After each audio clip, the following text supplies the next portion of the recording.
We'll be alright. Garuda appears to have a new microphone or something that he's trying to test out. We're not hearing anything, Garuda. No, it's not a microphone. It's a new setting. Oh, now I hear you, but you sound like a cute little robot. Well, that's no bueno. Oh, now you sound great. Okay. I mean, I'm gonna be honest, I spend time with James, and, like, his microphone, for some reason, it just, like, fluctuates. Like, I don't know why it's doing it, but Yeah, my sometimes it's headset, good, sometimes it even is. if I don't turn the computer off between uses, it will change all of its levels by itself. Yeah, I yeah, guess it's quote unquote smart, so yeah. it decides what the best setting is when I'm not around, and then I have to go in and manually change it when I get back. So I don't know. I've installed like drivers and everything, and that seemed to only make it worse. Like I gave it more power than it had before. So, well. Skynet. Yeah.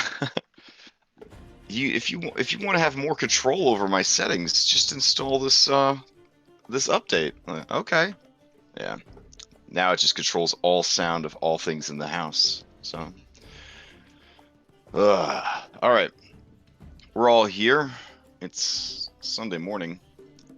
It's hard to believe we used to play this at 9 a.m. Heh, heh, heh. 8 a.m.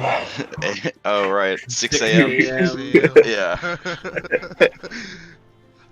And then our Lost British boys chime in 4 p.m. right after tea time. All right. So. Actually, 4 p.m. is tea time. Oh, shit. All right. So, last time. Whoa, last time.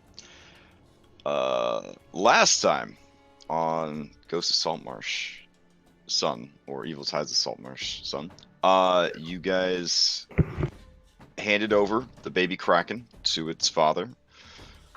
The Kraken's father offered a great boon, the removal of one Kelidek, the Unspoken.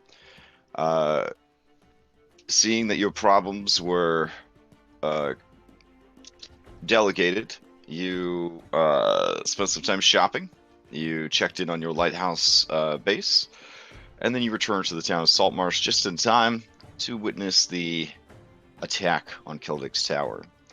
As you made your way through the city, you were stopped by the captain of the guards, the Eldrick Knight Eleander, and a contingent of Saltmarsh guards.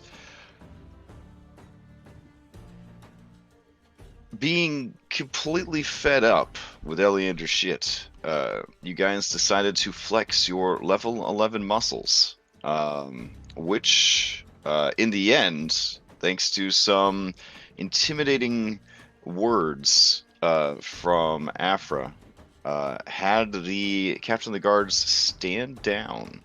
Though to save face, he told the rest of the guard he had hired you to take care of the investigation of the tower. It has been over 3 days since that incident, and you have not heard from nor seen any guards, and the curious people of the town have kind of gone back to their normal business of being miserable in this endless rainstorm, trying their best to do what humans do and ignore the ever-escalating problems around them. But hey, the fishing industry is doing really well right now. Best fishing industry on the coast. Doing so good. So many fish. Big fish. Healthy, meaty fish. Which is good, because everybody's hunger levels seem to be on the rise. So,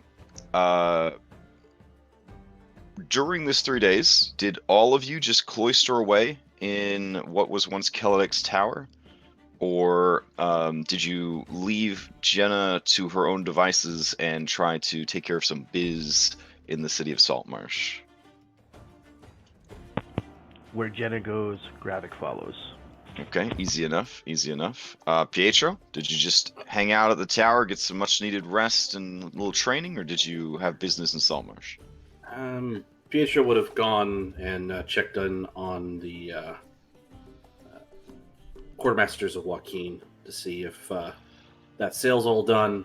Captain Zendros is packing up and leaving, or what's going on there. Sure. Okay. I would accompany him because I am also curious. Okay. So you guys had purchased some goods, I think, or at least gone by to check on her stock at some point. So yeah, when you guys went by to chat with her, she does seem surprised to see you and cautious but hopeful. And she looks to you. She sees that there are other people in the store, and she sort of waits until the last few customers, besides the two of you, leave, and then she motions, and one of the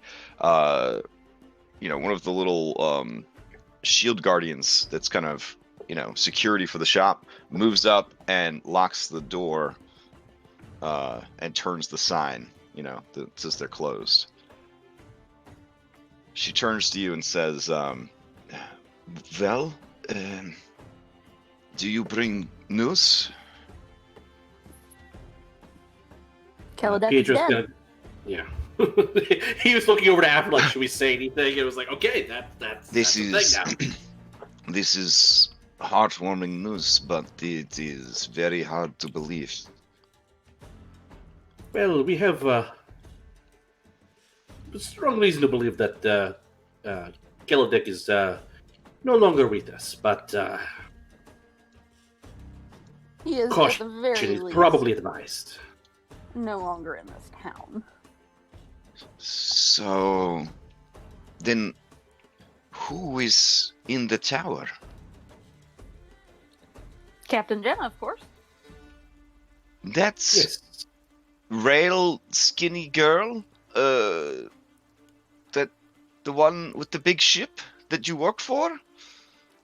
Yeah. Yes. She her golden eyes kind of go wide, and she just can't seem to process it all. Excuse me, but that seems a bit impossible. I have heard stories of the many great deeds that you have accomplished, and I assumed that many of them were just the boastings of sailors. But to Yeah, so not all of them. boldly take up residence in Kiladek's tower, that is a proclamation to the whole region that she is confident enough to defend that tower.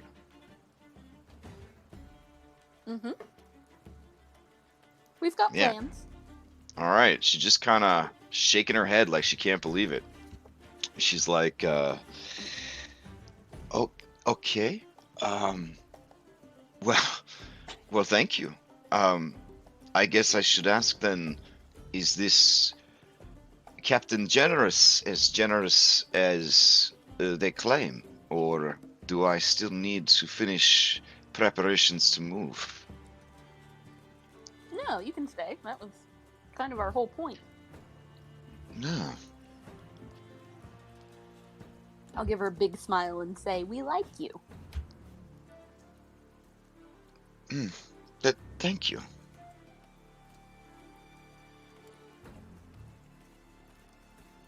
I like you too. In that case, I will contact the church, and I will have our supply routes reinstated. It may take a few days, but we will get our standard fare back in stock quickly. Excellent. Glad to hear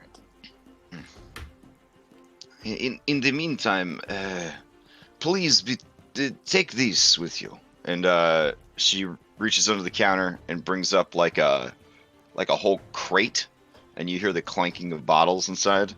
It is a dozen healing potions. They are the standard make. Adventurers would call them basic beach. Very well. We will take them and make use of them. Well, Uh, Thank you. Tell this Captain Jenna the Generous that the faithful quartermasters of Joachim are, for now, supporters of her claim to Saltmarsh region.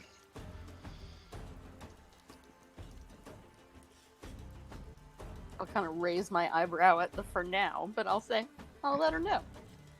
And she says, it would be folly for me to make a bold declaration in the name of my entire church without seeing how things go. I hope that I am not proven wrong, for at least anyone could be better than Kelidek, one would hope. Yes. All right. So the standard stuff that's listed under available has been unavailable for a while because of Kelidek's interference. But within about 5 days, she should have access to all that standard stuff again. The repairing of spellbooks, the discount rings of swimming, discount armor and well, not discount armor and weapons, but readily available armor and weapons, discount mariner's enchantment, all that jazz. Should be back in stock within 5 days.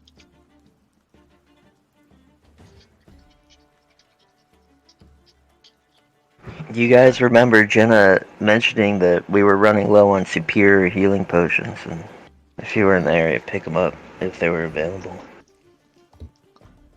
Okay. I Well, would, no time has passed since last week, so all of your shop links would still be the same.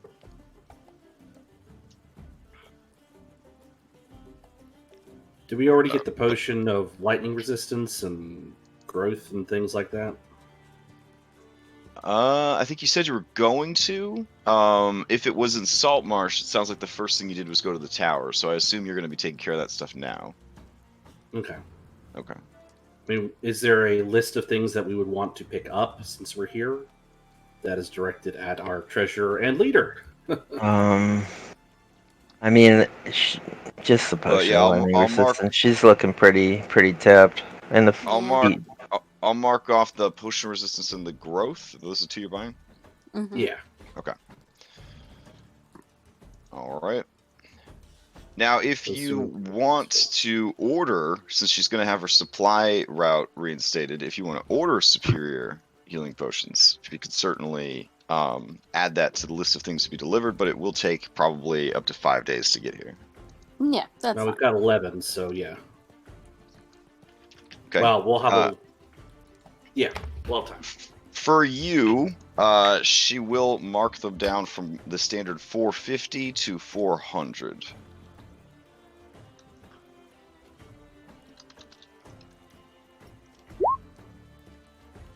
Wow, there were a lot more letters that should have been in there, but you know, my hands will wake up eventually. All right. Ugh. Okay. Also, OOC. I should be a lot more pleasant today than I was last Sunday. Last Sunday I was in the midst of like sugar withdrawal, and I was a monster to everyone and everything. And now that hard time has passed, the cold shakes in the bathtub full of vomit, it's over. Now I feel so good right now. So Seems just like I wanted told to you throw. Crash would be an asshole. Well, I didn't believe it because I didn't get double teamed by mimics or gangbanged by mimics, so Yeah. I just figured it was, something else. No, I was very cranky to every human being or animal that came into contact with me. So, I know- Even the pluggies. I know even you're the trying to puggies. tell us that you got through that starting hump, but nonetheless, right now I choose to believe that you're sitting there with a bowl filled with icing sugar, and you're just sticking your finger in it and rubbing it on your teeth every time you're not talking to us. No. I am drinking this Premier Protein, 30 grams of protein, only a single carb, paper jug of mud. That is what I'm drinking. So, and boy howdy is it good. Because I've forgotten the taste of sugar. And tears are just streaming down my face right now. Okay, so, enough of that. No, I am in I was in a very shitty mood last week, and I'm very sorry about that. All right, so what next? What next? You've reestablished trade for magical items in the region. That's a huge deal. There is a small, perhaps friendly power struggle currently happening between Jenna, who maybe didn't realize what she was doing, and who she was just distracted with reading these arcane notes and appraising her new tower, or just proud of her achievement and wanted to show it off.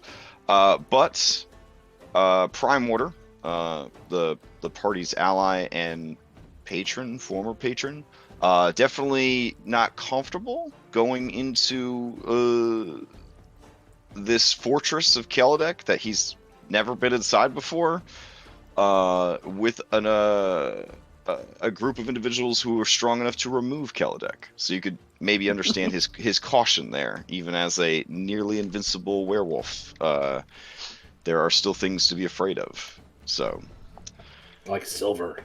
yeah. So, Afra, that is 100% your Inquisitive Rogue interpretation of it. That he did not go to the tower because, one, he is afraid, and two, it would be stepping down from his position of power in the relationship. More than likely, the best compromise would be a neutral location. Obviously, he'd probably prefer to just do it at his house. Continue having meetings at his house. I mean, we can humor him. So, but At least yeah, that's what I would suggest. Yeah, as the only Inquisitive Rogue in all of 5th edition D&D, you instinctively know all of this information. Because that's your goddamn right. I would play an Inquisitive Rogue if a DM would humor me the way that I have humored you this campaign. But, like... Yeah. Hey, I'm playing an yeah. Inquisitive Rogue, and I'm not being humored by Will. He's making me work for my information, but I'm still playing one in chill. Fair enough. So. Well, at least he's giving you the chance. I know a lot of DMs, they just, like, look at that class and they're like, garbage, And it's like, come on, guys. Like, that's like a DM that won't let you play an illusionist because they don't want to deal with all the illusion stuff. It's like, just do it. Anywho, all right. So you have several days still till Jenna is finished with this manifesto. Garuda, are you working on guns the whole time, or did you have plans in town?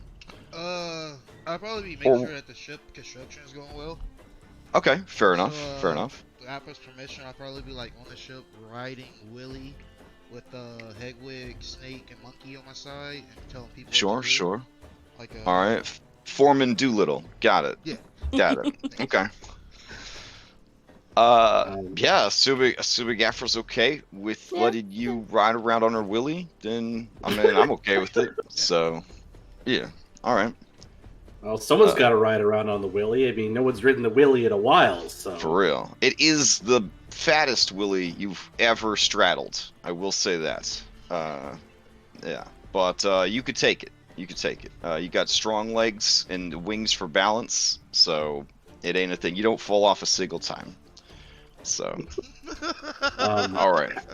After our business transaction, sure. At the Faithful Quartermaster's Joaquin, Pietro would actually like to ask Zendros if she has some spare time. Oh, and if so, is there anything that she would like to do in town? Wow. She confesses that she has not really gotten to take in much of the town of Saltmarsh because she's one of those people, and she blushes purple at this. That is, I am married to my work, you see, and my work is also my faith. So, I never made time for personal matters. Now, with this weather, is there really anything to see or worth seeing in this town? There some place you would like to go? Pietro just sort of shrug and say, I was not thinking so much of traveling around in the rain. I'm not a tabaxi, but what it is easy to get soaked down to the skin. But I wanted to spend time to get to know you better after your generosity, and feel that perhaps we could be friends.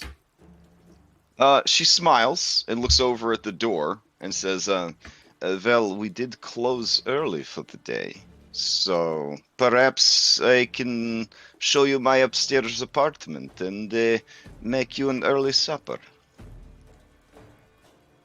Pietro will blush at this and say, perhaps we could just have a meal somewhere in town. Perhaps there's a place you've heard of, and I would gladly escort you. Oh, there is the place down by the fishery that has the lobster wine. Have you been there before? No. Yes, they do a seafood quiche and a lobster pot pie. Sounds good. That sounds excellent. Let us go there if you are closed for the day. You guys head on down to the Snapping Line, which you've never actually been to.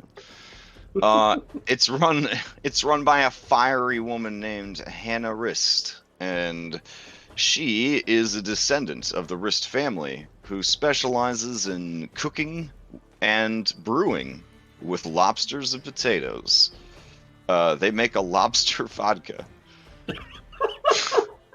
I don't know whether that would be amazing or vile. It is called claw wine, and to put it mildly, it is an acquired taste. So, does it taste better if you add butter to it?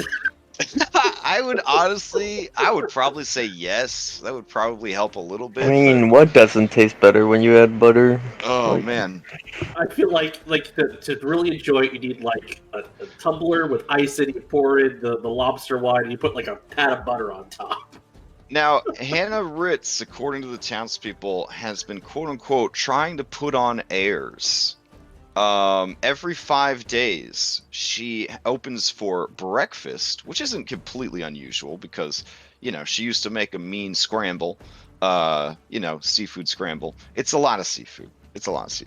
But now she tries every 5 days to host the Elven Brunch. Brunch is a tradition amongst the elves that apparently is like breakfast and lunch mixed up somehow. Yeah, it's a whole thing, and it's very expensive, and they serve the exotic elven beverage mimosa, which is some kind of orange juice concoction. It is sweet and a little sour, a little bitter, and slightly bubbly. It's been going over pretty well with the more uppity people in Saltmarsh, but this place is about as fancy as when you think going to Olive Garden is a fancy restaurant. Not to call anyone out or hurt anyone's feelings, but like if you Look, think those words should be said more often. Yeah, if you think that Olive Garden is a fancy restaurant, then you will think that the Snapping Line on Elven Brunch Days is a fancy restaurant. Well, to be fair, Pietro probably thinks it's a fancy restaurant because he spent all his time in the empty net. yeah, or the jungles of Maztica, or or ship holds, or So, so you walk in, Pietro, and it's like, damn, they've got plants inside. What? Yeah. They give you a free mint while you wait for your table? Oh my god. Yeah, I mean, it's pretty fancy. They have a wine called they have a house wine. It's just the claw wine, but they call it a house wine. They must make it here on the premises. They do, but it's still kind of weird. Anyways, yeah. So, so your date, or your friend, who is your dinner date, she sees and appraises, because appraising is part of her job, your reaction, and she feigns that it is very nice as well. And she says, "Oh, this is incredible! A free mint! Wow! Look, Pietro, they have plants inside the restaurant. I know. It is Yeah. incredible. Yeah. Okay. You see a big smile on her face. Probably the biggest and most genuine smile since you've met her. And eventually you guys are led to a table for two. A small halfling comes out with a step stool, climbs the step stool, and then lights the candle on your table. And leaves a basket of breadsticks. So, You don't even have to pay for these. They're complimentary.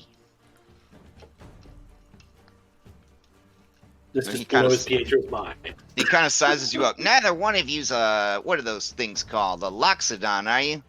Because we had a loxodon come through here a few weeks ago, and they ate literally all the bread in the restaurant. So we have a strict policy on no unlimited breadsticks for loxodons. That seems a bit unfair. It's a little racist, but they're aliens, so... He just kind of shrugs. You know, Pietro like just gonna literal narrow his aliens. eyes at him. Well, look. Here's the breadsticks. Just take them. Just take them. If you need more, just let me know. I'm practicing the silent refill, so if I'm bringing out too much bread, just let me know. And at that he just starts pouring you some water. Yeah. We're saving up to get ice. Pietro nods because ice is hard to come by. Yeah, in this unless you region. got magic or a lot of money. Serving ice in your drinks, that's ostentatious right there. Yeah, but it's a good meal if you're into, at home, mom and pop seafood kind of fare. Yeah, they even grate cheese over your salad, and they keep grating until you tell them to stop. I mean, basically, Pietro, you're fucking noble now. You're fucking nobleman. So Yeah, he's just this blown away by all this. someone else is places like this grating existed. cheese. Yeah, someone else is grating cheese onto your salad. They're basically a servant. It's incredible. Oh, okay. So, does anyone else have any other business in town? Does anyone follow Pietro and crash his date at the snapping line / Olive Garden? No? Afra? No. Anything? Okay. No. All right. You have a good talk. As a half orc, you actually find that you do have quite a bit in common with a tiefling. Tieflings and half orcs, despite the Dritsteward and civil rights movement, do receive a lot of guff from people of the old world mentality, you might say. Tieflings definitely have it easier nowadays, what with Asmodeus basically performing a ritual that turned anyone in Tyril that had ever made a deal with any devil into a tiefling. That sort of spiked the population quite a bit. And then people started to be like, well, tieflings aren't all that bad. It's like, because you're a tiefling now. That's why you're saying that. You were like the biggest racist against tieflings last week. Now you say they're okay. Yeah, but still, you guys find that commonality of sort of a tougher time growing up and having to pull yourselves up by your proverbial Faerunian bootstraps and make something of yourselves. She had a mind for mathematics and the arcane, and it seemed a natural fit to start working for the Church of Joachim, and then eventually discovered her faith and kind of married the two together. So I guess she's a multi-class knowledge cleric wizrobe. So there's that going on, which is actually a pretty dope multi-class, if I must say it myself. Yeah, if you only Yeah. take a 1-level dip. Yep. All right. So, because you were so gentlemanly, I assume you walk her home in the rain. You know, and then drop her off for the evening. She's impressed. She thought in a town like Saltmarsh, people would try to move fast. And she appreciates that you are willing to take your time. So, and then she politely closes the door in your face. So, all right. Time marches along. The rain continues to pound. The guards are too busy with the random attacks of townspeople against other townspeople. Stray dogs and other animals have started to go feral and are attacking people and each other. The town feels almost like it's rotting a bit from the inside. Despite all of the recent gains that the town has made, it does not seem to be in a good place.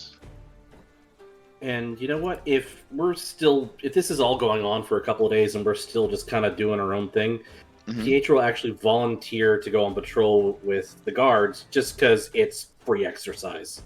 Oh dang! Oh dang! Okay. And also, it's a bit of public relations.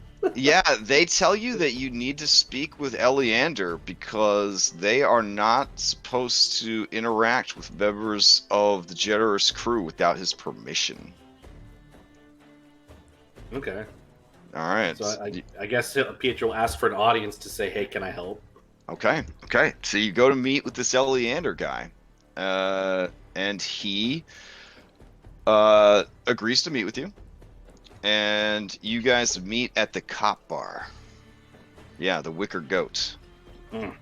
It's all cops. Everywhere's cops. There's the captain of all the cops. He's there, and that's who you're having lunch with. So as you walk in, there is a table where he is sitting. He motions for you to sit down, and he says, Pietro, was it? Yes. Here, take a seat. Take a seat. What are you interested in? They have a real nice sandwich. It's well, you know what a sandwich is, I'm sure. But big, thick slices of ham, bacon and sausage. They call it the triple pig. That sounds quite good. I'll have one of those. All right. So they bring out sandwich, fried potatoes, nice beer. The rain continues to pound outside the windows. Eleander kind of pushes his glasses back on his long hawkish nose, and he says, "What are you doing, Pietro?" What do you mean? I have some free time on my hands, and I figured I would assist your guards. I mean, there has been, you know what's going on. There's been an increase in violence. I am bored. I figured I could help. Free exercise. He kind of looks around. It's not very busy because again the guards are all out and about doing their thing, but there are a handful here and there that are on break or whatever. And he's like, "All right, listen. I know a lot about what's going on. I've been doing my own research. I'm not just some idiot guard. I studied the arcane. I dedicated my life to assembling a library of modest size and depth. I agreed to this posting because I was worried about the wizard Kelladek. I wanted to keep an eye on him. Am I a loyalist to Daggerford? Absolutely. Am I pleased to hear that everything turned out all right? Absolutely. I didn't want the people of Saltmarsh to lose what they had worked so hard for. I just wanted things to go better for them.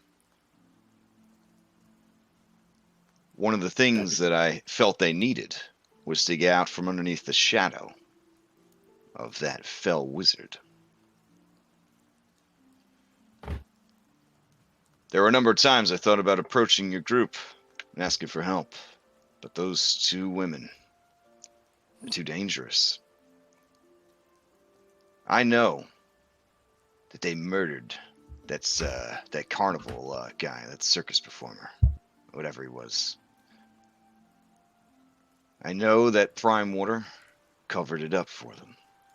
I know Prime Water is a crime lord, but I know that a city like Saltmarsh operates by different rules.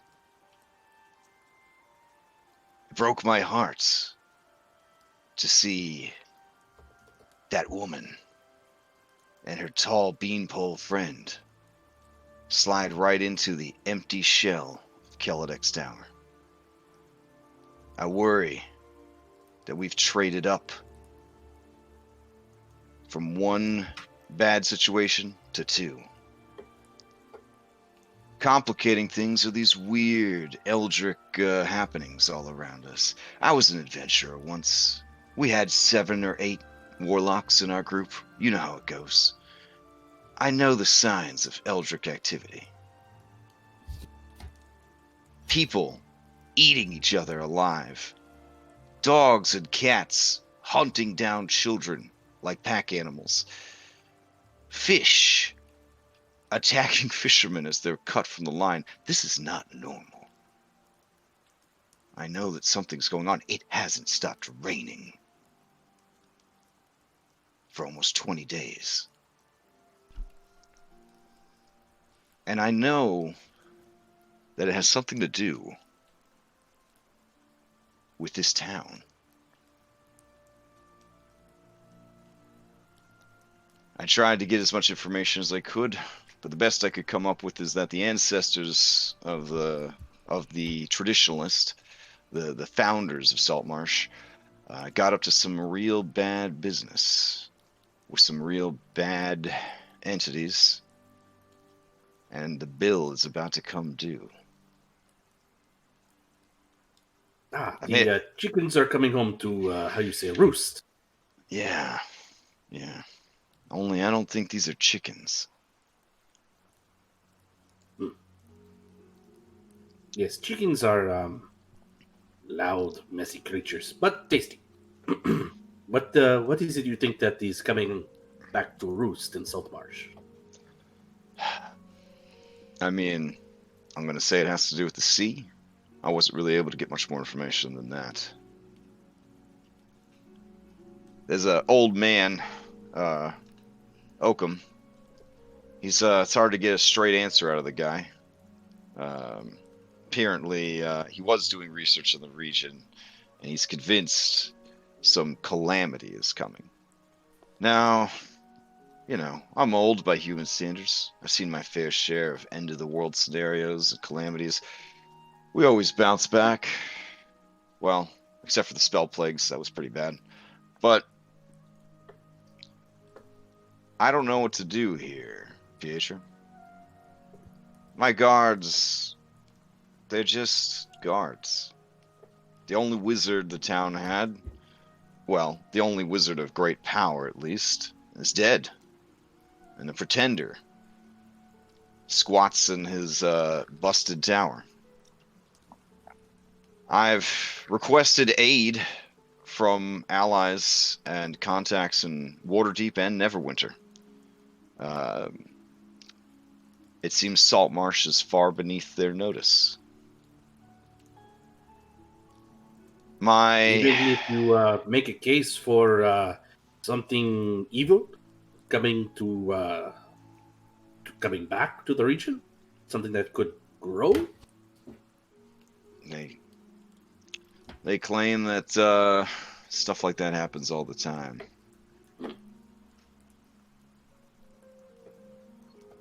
I think their words literally were, "Don't worry, someone will take care of it." So here's the thing. I hear that you want to go on patrol with the guards. Is this out of a sense of civic duty? Or are you doing some spying for Prime Water or the Generous? Or are you just bored? I live here in Saltmarsh, and I am bored. So I figured I might as well do some good works in town. It is in my skill set. You're a talented swordsman. And I can take a hit or two, so I can use my feast to minimize the damage. All right. Well, we can use all the help we can get.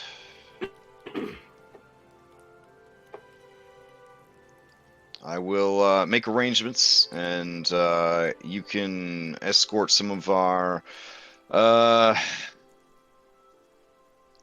middle rank guards, as it were. I've got them patrolling along the docks and the coastline. we're still dealing with Sahaugen intrusions.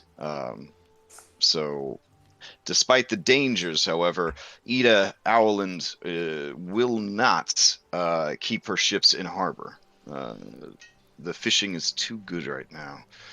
Unfortunately, that does mean that I'm having to send guards out with the fishing ships to fend off attacks from the Sahaugen. Bless you. Thank you.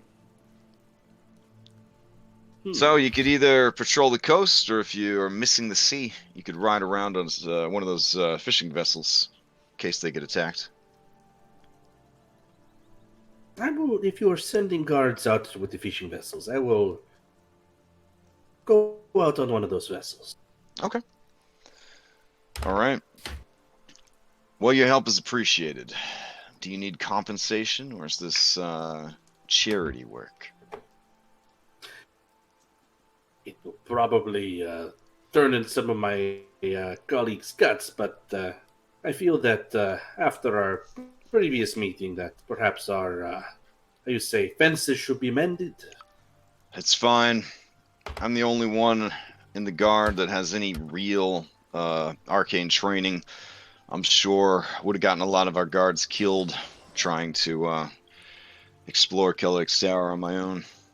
I just wish... I don't know. I just wish I could trust those two.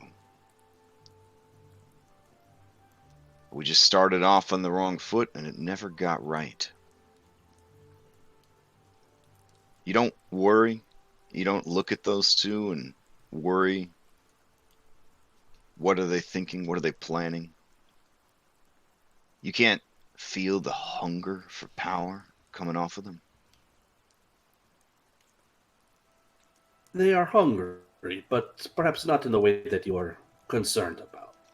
I think perhaps if you try that again, perhaps if we were to meet on an even footing, because we keep running into one another, as you say, in intense situations. That is how you have colored your view of them. Perhaps if you were to try again, start fresh, things could be, we could have a working relationship. Who knows? Well, I have come to terms with Kelladek's death, I guess. Now I'll need to come to terms with his replacement, in the same way that I had to come to terms with Prime Water's station and position within the city. He's too deeply entrenched for me to ever dig him out. And word on the street is that he's nearly unbeatable in combat. I thought with that goofy-ass mullet of his, it was all just a bunch of bluster. But, who still has a mullet? Crazy people, that is who. That is why you do not want to mess with him. Speaking of crazy people, I've heard rumors about his wife. Do you know anything? She is a unique soul. She is, how they say, eccentric. Do you think she's handling this? And he kind of motions towards the windows, and as he does, there's a of like lightning. Is she handling this well? In my experience, anyone who was of a fragile mind is the first to be corrupted by whatever is happening. Well, she is not the weak person. I think she is probably handling this better than anyone else. All right. He extends a hand for the Faerunian wrist shake. I return his wrist shake. Okay. Well met then, Pietro. Your help is appreciated.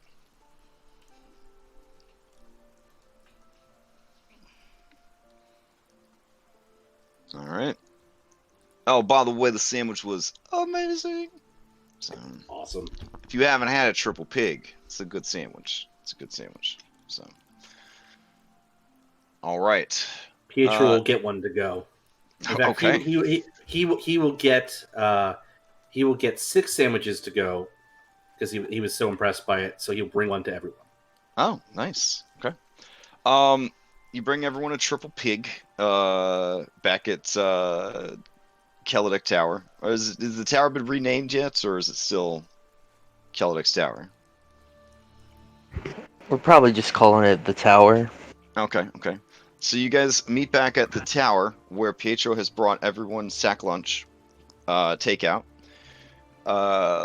If you're into meat, it's a good sandwich. If you're not into grease and meat, it's probably not the sandwich for you. The ship that you have been assigned to protect is going to set out tomorrow morning, first thing. It's going to be out for the whole day. Cool. Okay. All right. Anyone else have any other biz as you wait for the manifesto to be decoded? I got some spare pistols I can sell to the dwarves. Oh yeah. So you got. Did you already do the unloading of that stuff before, or no? No. I think we talked about it. Yeah, we talked All about it. right. Never actually did it because we have to go rescue baby Kraken. Okay. Did I quote you a price yet, or no? You said double what the price value is, but not for you. Didn't say anything about the mithril pistols, if they'll pay more for them or not. Oh, they'll definitely pay more for mithril pistols. Okay. Let's see. If you are willing to unload your entire inventory that you have been building throughout the campaign, minus the stuff that you're going to keep for yourself, you could make 7,000 gold. Deal. All right. They definitely are hungies for guns. So, I like to yeah. think Gerudo built a little stand, like a lemonade stand, so it says guns. At the drawers, come get your guns. Everyone come get your Oh guns. no. Okay.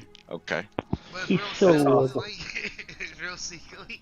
So no one- Would you be wearing one of your assorted costumes you've accumulated over the course of the campaign? Oh, yeah. I feel like he'd be wearing his top I've- hat and monocle for that. I feel like Oh. his sign is just guns backwards. Come get your snug. All right. Yeah. It's very quickly. You see a familiar face come by. It is the Goblet, the eccentric old man who maybe helped save you guys from a life in Waterdeep prison. And as he approaches, he says, Garuda, you have built a little stand here. Do you have a picture? Yeah. Oh, yeah, I remember this. Mm-hmm. Yeah. Garuda, you understand that the open selling of firearms is incredibly illegal, right?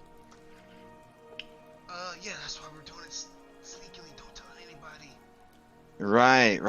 Because you've spelled the word backwards. Yes. Have you baked the guns into pies as well? Because it kind of looks like you have them laid out plainly in the open for everyone to see. I look over at Monkey, and I'm like, write that down. Alright, it starts it just takes its own shit and starts wiping it on the booth. So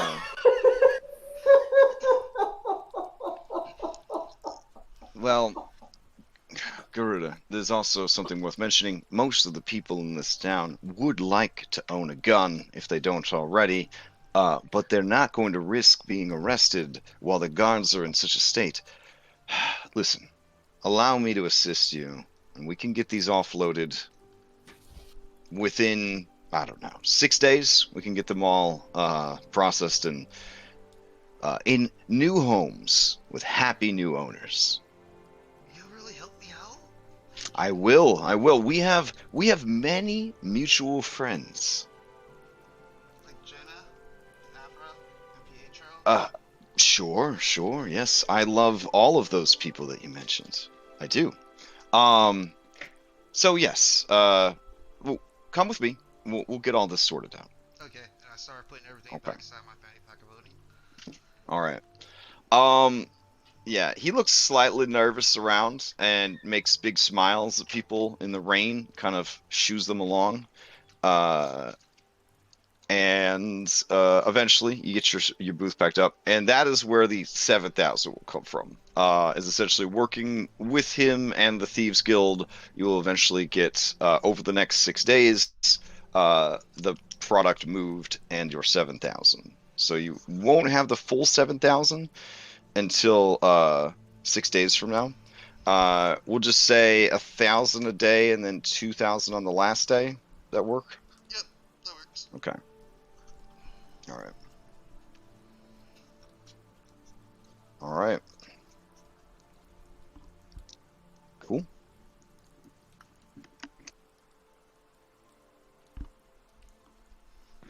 All right. While you're taking care of that business, Pietro, out on the fishing vessel, it is nuts out there. It is completely crazy. The storm is bad, the rain is bad, it's treacherous. You are pulling in some mad, crazy fish. They marvel that a lot of the fish that you're catching are of a deep sea variety, and they never migrate this close to the surface. Very strange. Yeah, they're seeing fish of such size and magnitude that they must have been hanging out at the bottom of the Great Sea for decades, if not over a century. That's how big some of the fish are that you guys are catching. Damn. Yeah. There is an incident where riding on the back of a very large scale encrusted shark is a Haugen raiding party. With your level 11 fighting skills and the other guards as well, you are able to kill the leader very quickly, and the rest flee back into the ocean. You are strong enough where we don't even have to have a combat for that, because yeah. All right. The people cheer. They, your reputation improves a little bit. Amongst the fishing folk and the guard. All right. Cool. At the end of the third day, Jenna finishes reading the manifesto. And Jenna, do you call a meeting to explain to your peeps what you gotta do? Yeah, I pretty Okay. much call everyone together and I basically say what I said in roleplay. Okay. So you explain to them that you need to acquire the shell of a dragon turtle that you have claimed yourself, the crown of a Sahaugan noble that you have taken by force, and 3 merfolk. Yep. Does that sum it all up? Was there anything else on the grocery list? No, that's it. Okay. Oh, I did warn them at the end we're probably gonna have to fight She Who Hungers if they wanna still stay. Okay. Giving them the option to, run for their lives. Okay. Yeah, I guess I should ask, does anyone want to retire their character, wealthy and alive? Head to Chalt or Inland, Yartar, rather nice. Silver Ribbon. You could go really far west to the real Forgotten Realms setting. That's not the Sword Coast. Start a new life, retire in luxury. Yeah, going this far, I feel like this fight against She Who Hungers is just too dangerous for my fictional character who exists in my imagination. Hey, So I need him to run away. I was required to ask on Friday, so I figured that's how you do it when you're a professional. So if anybody doesn't want to finish up the campaign and they'd like to retire early, this is your chance. Afra would like to, but feels like she can't run far enough away, probably. Oh, fair. Okay. Plus, your patron's just gonna come calling regardless, so... That's what I just said. Yeah. All right. And Gorilla doesn't understand what's going on. So yeah, he's still trying to go. I love the honesty of that statement. All right.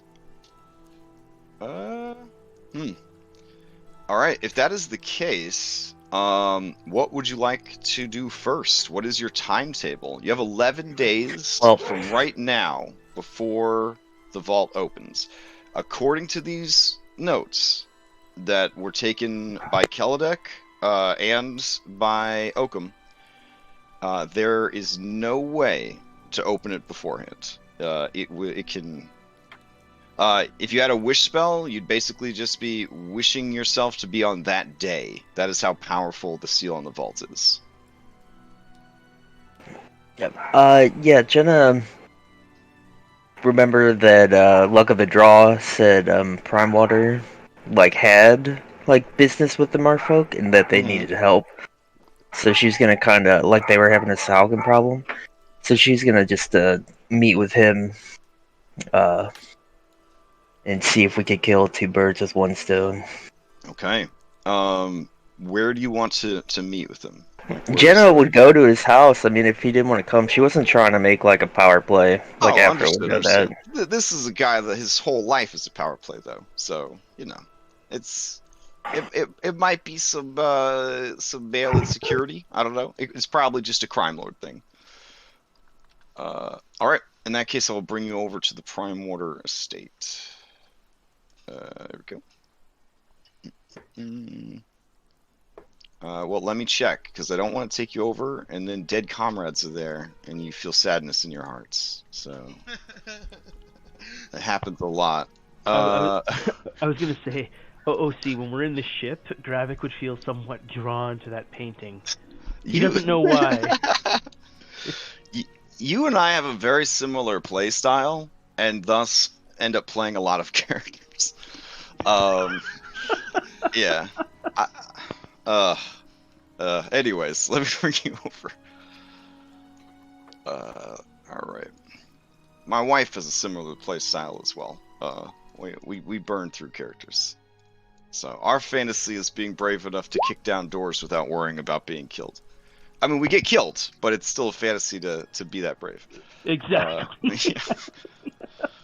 I guess the fantasy is also to be able to die without consequences. That's also... Boy, that's dark. Oh, wow. Jesus Christ. But yeah, that's about right. Yeah, sorry, wife is in the background agreeing. Okay, alright, so we got double Pietros. I know only one tiefling woman in town that'd be interested in that. So, there we go. This guy's cosplaying as Pietro. There we go. Looks good. Okay. So, you head over to Prime Water's manor. The rain is pounding. The storm is, kind of roiling in the clouds. Feliza sees you in. You're taken to, as an adorable bird likes to call it, the drug lounge. There you go. And she says, Mr. Garuda, we have fresh mushrooms for you. They've come all the way from the halfling fields of Barrowford. Not today, we're on serious business. Oh! She is shook. She is shook by your sobriety. Jenna's shook. God damn. Damn! Yeah, everybody gets real nervous, I think, when they hear that noise. Oh my god. Alright, eventually, Prime Water joins you in, quote-unquote, the drug lounge. Alright. He looks around, and you see a nearby cat nod and go to change the music, because he likes to have the special music while he's talking to the player characters.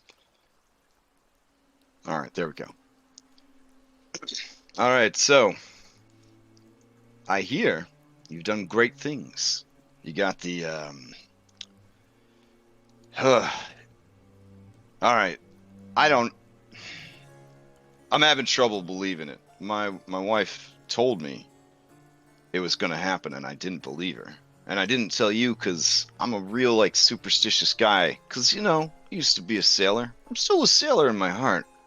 But when you hear prophecy, you don't tell the people in the prophecy because then they get like a fat head and screw up the prophecy. At least that's my belief. So I can't imagine how stupid it would be to tell people that they're prophesized to do something great.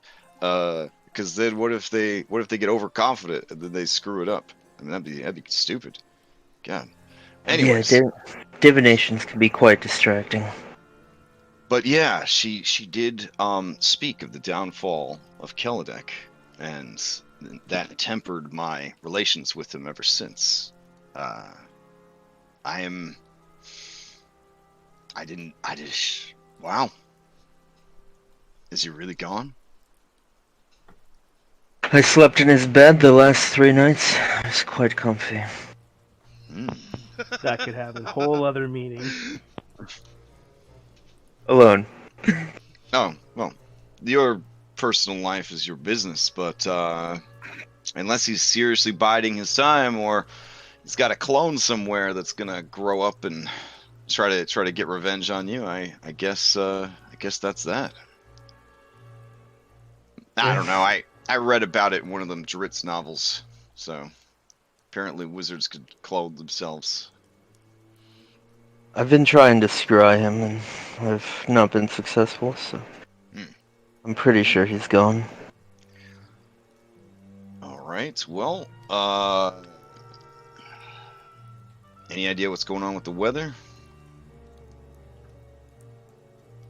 Man, Yeah, it's just gonna get worse.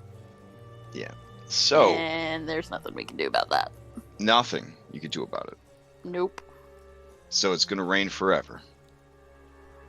Well, it's gonna rain for the next, I don't know, 5 or 6 days, and then either the world will end or we'll all be fine. Yeah. The missus, before she had to be locked away, she was in a real bad state. Lost some good servants. you had to lock her up? Yes. She had prepared a coffin for just such an eventuality. So I was the one who kept her out of it too long. I miss her. But perhaps when all this is over, I can see her beautiful face again. I don't think it will be too much longer. Before her mind completely came undone, and the hunger took her, she told me I should make good my relations with Lady Death.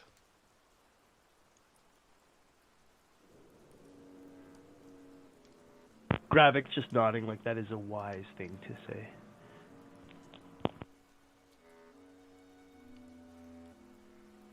Do you Actually, know I what think I that will might... take some shrooms. I don't think Okay. All right. Feliza lets out a of relief and begins to spoon you out some.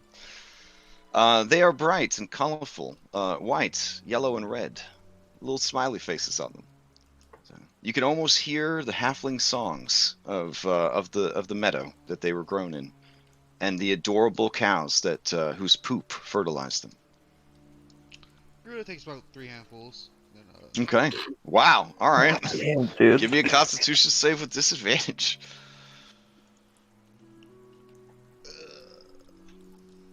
I mean, I think he wants to fail. Oh All my right. god! Unfortunately, you become what they call a high-functioning drug addict, and so you drift between this reality and the next. And because you did well, your hallucinations are only the good kind. Whatever happiness you can imagine is what is overlaid on your current reality. yeah. This is better. Okay. You're getting so good at drugs. Congratulations. All right. Prime Mortar looks hard at Jenna and says, "Does any of that make sense to you?" It can mean many things. think I'm starting to understand your wife more and more, though. Hmm. She's a being who has seen much, perhaps too much. But she fought hard at the bitter end there. Yeah. And she's not gone. He kind of reassures himself. She's just resting. She's just resting. All right then. Well, I'm gonna look. I'm gonna look plainly at Permwater. I mean, his wife's a fucking vampire. Okay. I think that in my head. Sure. I mean, allegations, but sure. Completely unfounded. Yeah. Totes. Yeah. How good would you say our relationship is? Are you asking him point Yeah. blank? Yeah. It is not so good that I felt comfortable going to the ruins of Kelladek's tower. I wasn't sure if you intended to kill me or not.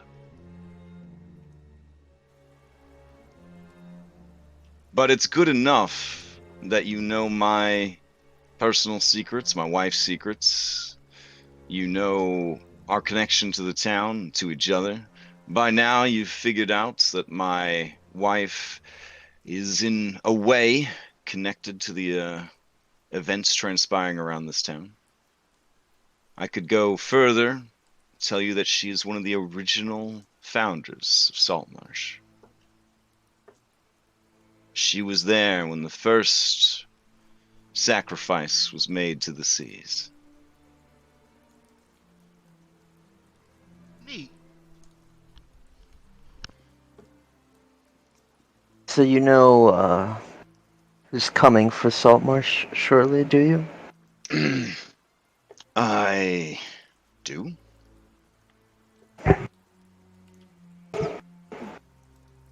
I've seen the Well, painting. The paintings. You think that was the only one? I've heard of the dreams. I've heard the prophecies.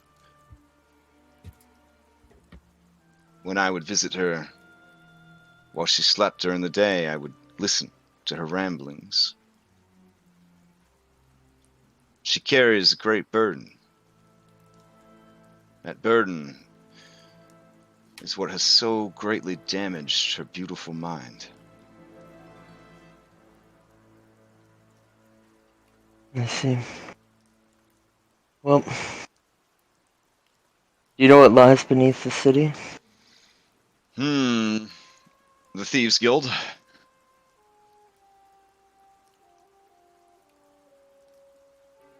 Kind of cocks an eyebrow. Okay. Ruins?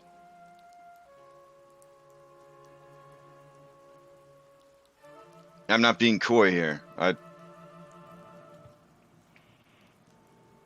Beneath the city is a vault of souls.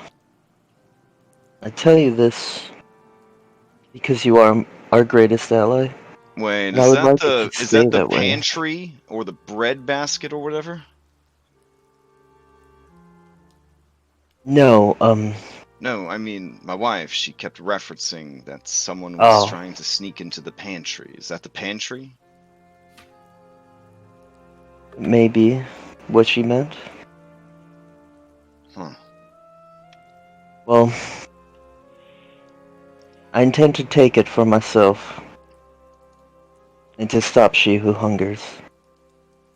I'm not extremely versed in the arcane or the divine, but isn't trafficking in souls sort of devil territory?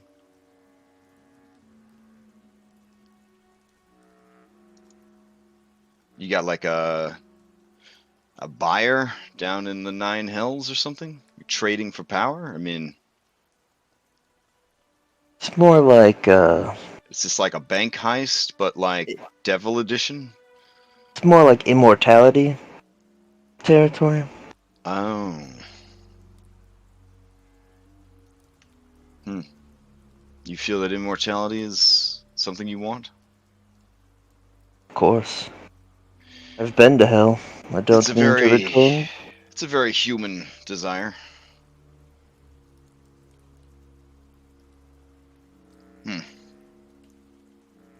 I tell you this because in about 11 days a lot is going to happen. And I'd like your help.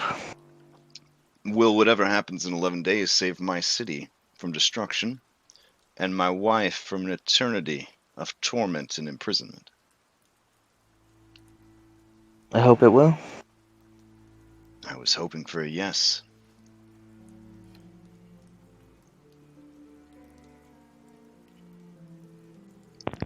Your fate will always be better if you side with Jenna. This is a big one.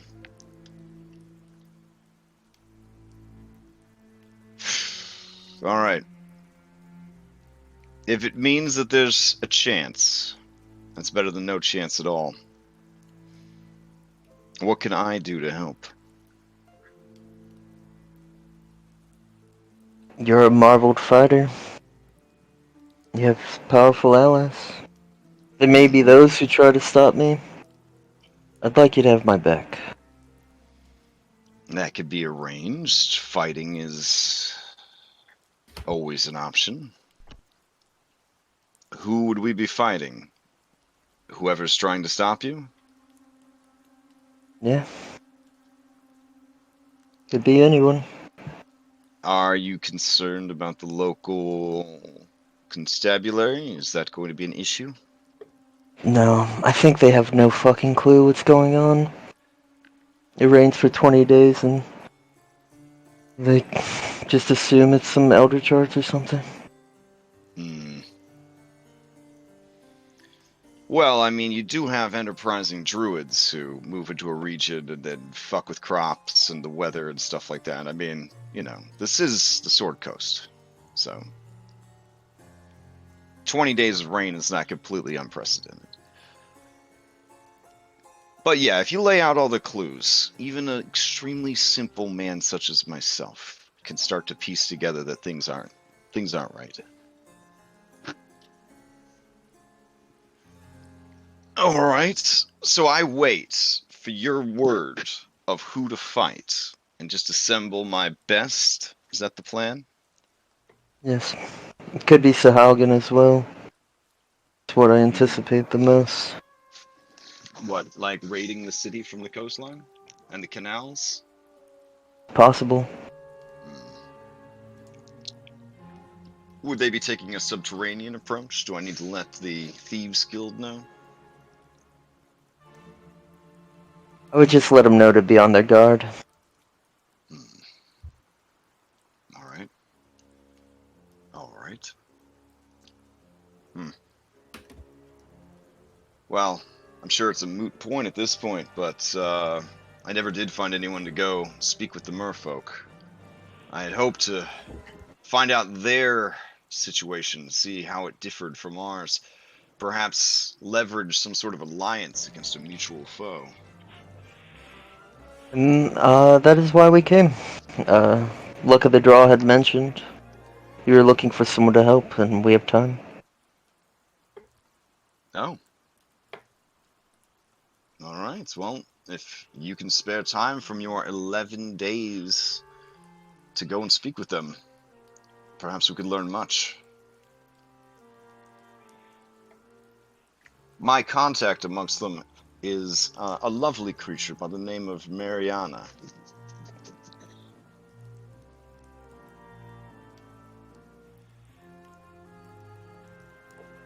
Yeah, She will be your liaison while you're in Tyria. How do you plan to reach Tyria? Magic or more mundane means? I can give you the coordinates. You could sail out and then dive down, I suppose. Though it is deep ocean, so you'll need to protect yourselves against that sort of environment. It is both cold, and the waters press down upon you. As a 11th level wizard, I feel like a ring of swimming is enough for that, or You would need preparations to survive a cold environment. You would need to be able to mitigate the pressures of a deep sea, and a swim speed would definitely help. I believe there are spells that help with that sort of thing. I have underwater breathing. I don't know if that's enough though. Do you have anything that simulates a ring of warmth? Well, we Yeah, have a ring of warmth, and if someone's got a the pressure situation would simply be like, essentially you would be like poisoned. You'd have disadvantage to ability and attack rolls because of the deep pressure being at the bottom of the ocean. The merfolk, of course, are adapted to that, but then, of course, they have a 10 speed as they flop around like a magic carp on land. So there's balances to all things. Is there a spell that I know of that may deal with I think so. Let me that? check. Maybe one of the Saltmarsh homebrew spells that I should have picked up. That's what I'm looking at real quick.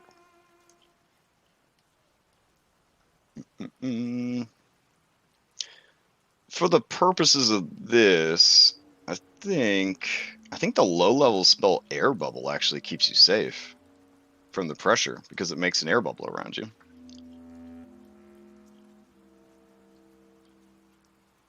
Oh, here you go. 4th level deep diver. You can adapt up to 10 willing creatures to survive the ocean's black depths.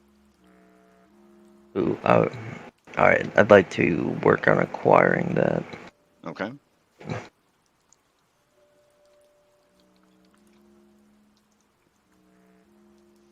Alright. This is what it does. You adapt to 10 willing creatures, blah, blah, blah, blah, blah, blah, blah. Lasts for 12 hours, takes a 4th level slot, you gotta touch everybody. I would say, given that he was looking for someone to do this job, he would certainly have a scroll available. So if you want to scribe it down and then have it, that would be fine with me. Yeah, I'll do that. Okay.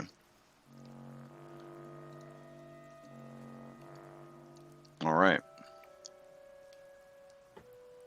So, do you have any other questions for him, or are you guys? Well, I mean, just what he wants us to do down there. Oh, yeah. So once you get down there, establish with the Queen that we are allies in this great matter, unless of course they're actually working with the Sahaugen or the Anguillians or whatever they are, and that they are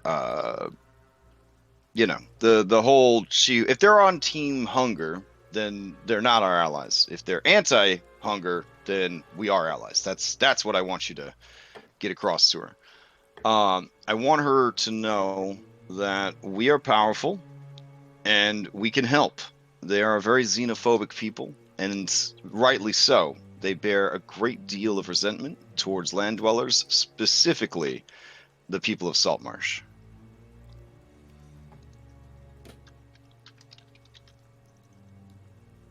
Very well.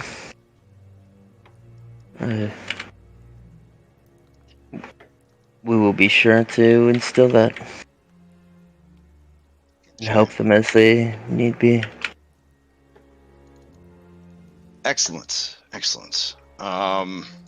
I mean, if you can leverage them into allies to basically keep the Sahaugen from invading Saltmarsh, that would free up my forces to assist you with whatever else needs to be done.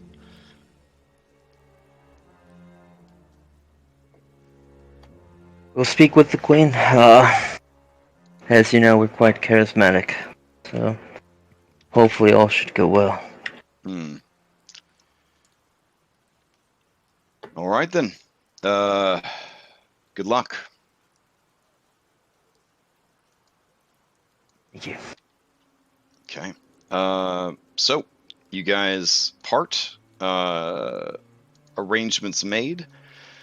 you are to find, I guess, sail out to this location and then dive down, unless you have some other way you'd like to do it. Yeah, I mean, unless he knows of a teleportation circle where we're gonna Yeah, dive. he does. He Yeah, does yeah, I not. didn't Yeah. think so. Yeah, the merfolks normally go in for like sorcerers, not really the wizrobe types.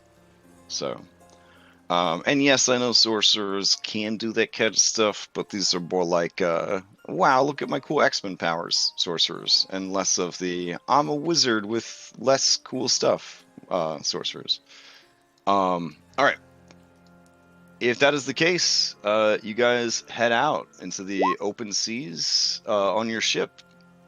I'm assuming time is of the essence. Do you leave that evening, essentially? Yeah, unless anyone had anything tying him to Look, Saltmarsh. I think everybody else is just waiting for stuff to happen, basically. Yep. As we were leaving Prime Water's estate, though, Mm-hmm. Pietro would have tried to get Jenna's attention to have a quiet word with her, and he would explain that because she was, sequestering herself, he was looking for things to do, and he ended up, going with a guard patrol out on the ocean. But in order to do that, he had to have a sit down with the captain of the guard, Eleander, and he would have been honest and said, I didn't spill any of our secrets, but I feel he could be a potential ally in this coming fight. And he's an Eldritch Knight. He knows what's going on to a certain degree, but he's lacking certain pieces of information. Um, Perhaps an arrangement could be made or a meeting could be had to get him on our side. I mean, the guards might not be of much use, but he might be of use in the coming fight.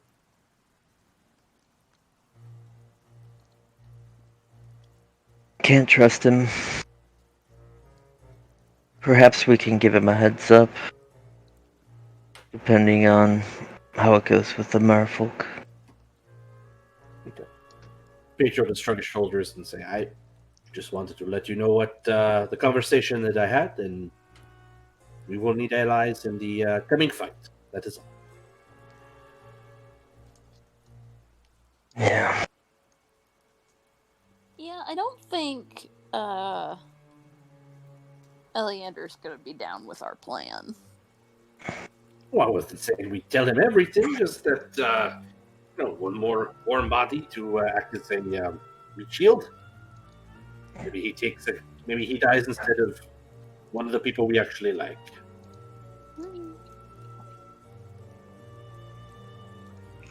Jenna would actually ask Afra when they're alone,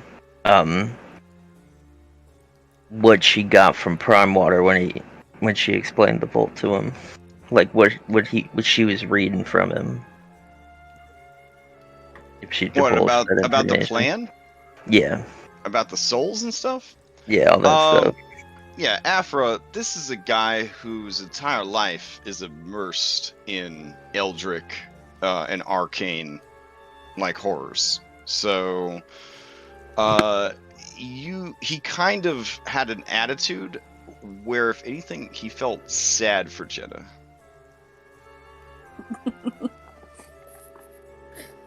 Yeah. I will simply tell Jenna that he does not think that we'll succeed, but Well, the sadness was more that she would succeed. oh, okay. Well, that's sweet. Are you As still going to tell Jenna that he doesn't think that yeah, maybe I should secret chat you so you get the full measure of it. There you go.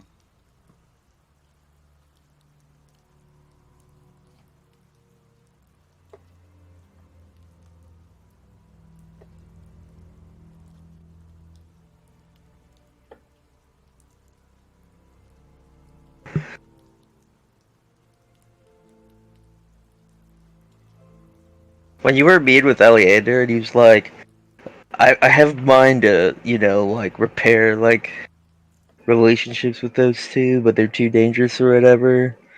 and like you're like, well, perhaps we could arrange a meeting. And I'm like thinking in my head, like, if I'm ever meeting with this dude alone, I'm gonna fucking kill him. Like, So he's right about you, is what you're saying. yeah, pretty much. Yeah, he's pretty insightful card captain.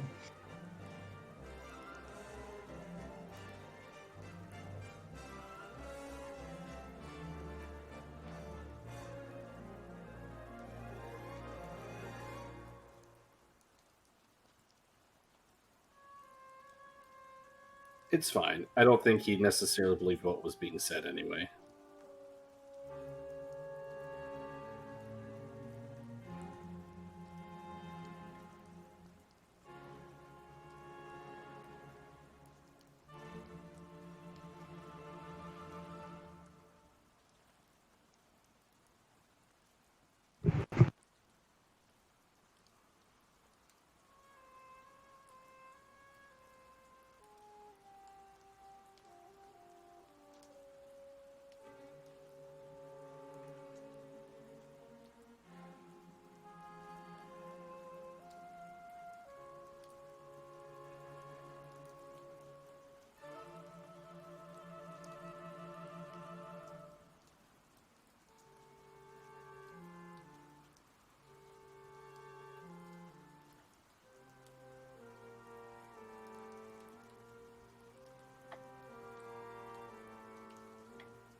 So, do you guys want to see the Kaladex Manifesto document? Like, I don't mind sharing it. Like, OOC.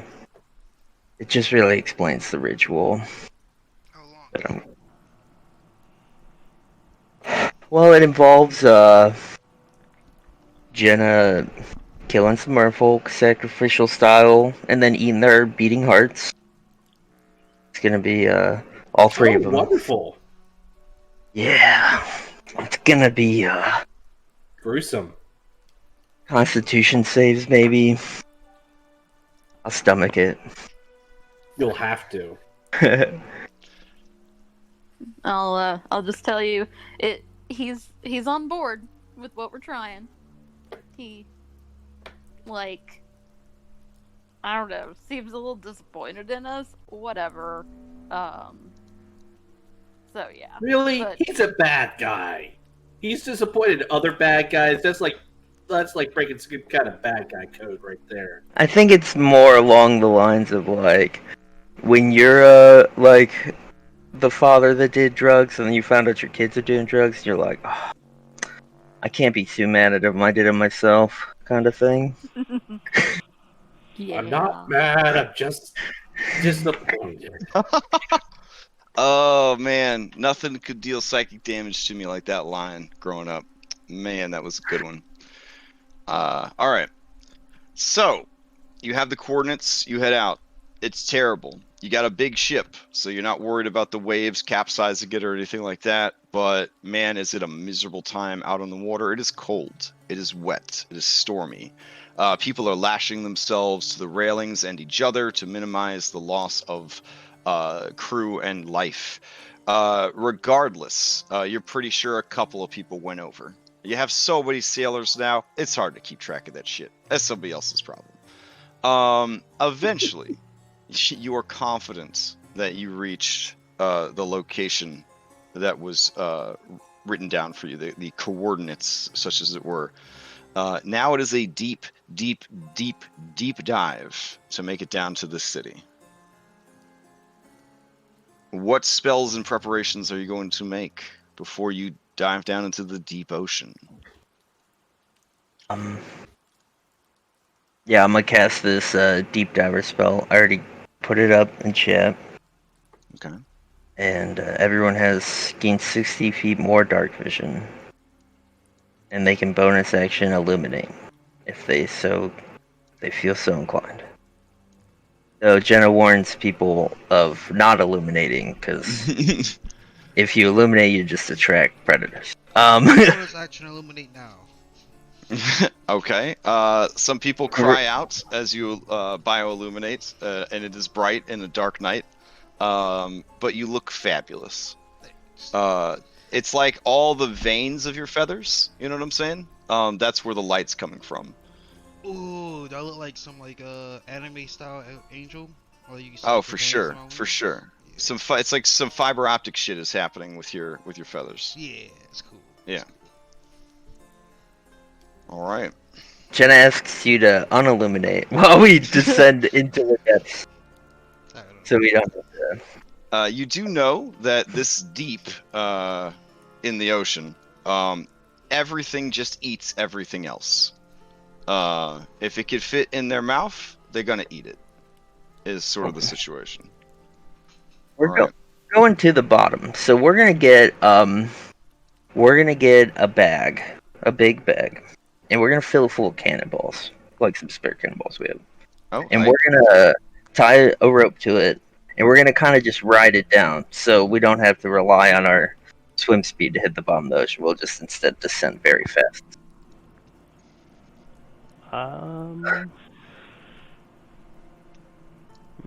Yeah, no. The problem with that though is like if we're adjusting to the pressure, or is that like hand wavy? Don't worry about Oh, it. the spell takes care of the pressure Okay. system, All the right, pressure, that's fine. the That seems pressurization. perfectly reasonable.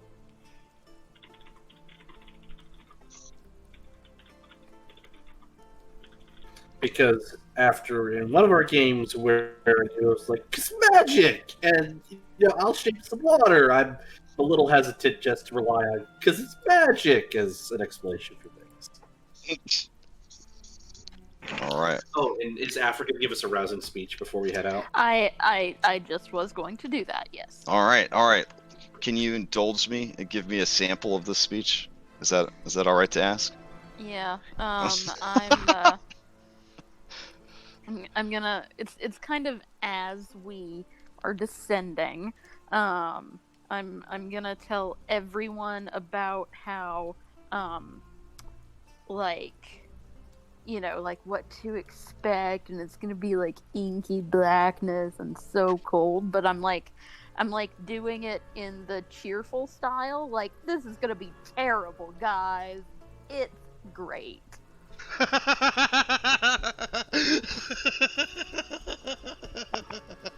I'm convinced and inspired. All right. How much health is it now? 14 temp HP. This is All right. Very grateful. So if I'm raging, 28. Awesome. So the each night, I guess for this whole 11 days, unless I say otherwise, Gravik will prepare a hero's feast for us. Okay, so do you serve this hero's feast on the ship on your way to these coordinates? Yeah, it's our dinner each night. Okay. All right. You sail through the night, and as the sun would be rising in the morning, you reach the coordinates. So, an ominous timer says 10 days now. All right. You fill up your cannonball bag, and you all get ready to plummet down to the bottom of the ocean. Okay. Any last words on the surface? Also, under the effects of this spell, you do sort of take on a more fishy appearance. With your eyes becoming enlarged, your flesh is hard and cold. You guys do kind of look more like merfolk. There are these extremely rare creatures. You did party with one for a little before you fed it to a mutant crocodile called tritons that are sort of a halfway between merfolk and humans. So you kind of have a little bit of that look, but mostly it's just a hardness of the skin and a largeness of the eyes. So, if anybody wanted to spontaneously produce Merfolk variant art of their characters. No, please don't. Let's just keep going. All right. So, down you go. All right. You descend down and down and down. Now I could roll for some of the biggest dick random encounters of my career. All right. Deep, deep ocean. Here we go. What? All right. Oh, I need to roll 2d10, do I? Yeah. Okay. Oh! Wow! Nice. Wow! You got a lot of hit points. As you are Incredible. descending, everything is fine. And then it starts to get dark and darker, and then it is absolutely the darkest it has ever been. The floating creates sort of this alien feeling of like what is up, what is down. But the darkness is so all-encompassing as you get further and further down. Does anybody turn on their lights? No. No? Okay. We can All right. we can see in the dark, like Yep. far. The light is only like a light spell. That's close. All right. That's just a beacon saying, "Here's your food, guys." Plus, I mean, if I've got 60 feet of dark vision on top of 60 feet of dark vision, that's like I can see pretty clearly for 60 feet, right? Well, I mean, you see in dark vision, so it's not as clear Right. as it seems, but yeah. Right, but no, I thought if it does it not stack? It's not like we're in. It No, does no, you stack could see through. 120 feet, but it's as Yeah, if you're seeing Oh, things in okay. dim light, though. so- Okay, so I all right, misunderstood how it stacked. All right, cool. So, you eventually touch down on the ocean floor. Let me grab a little map here for you. Let's see. Gravik's gonna take like a second upon kind of, I don't know, quote unquote landing on the floor and just appreciate the fact that he's on the ocean's floor. Yeah. Alright, let's see. Yep, there wouldn't be any light source. Cool, cool, cool. Alright. Chris, can you spell out the name of the contact in chat when you get a chance? Yep, just a sec.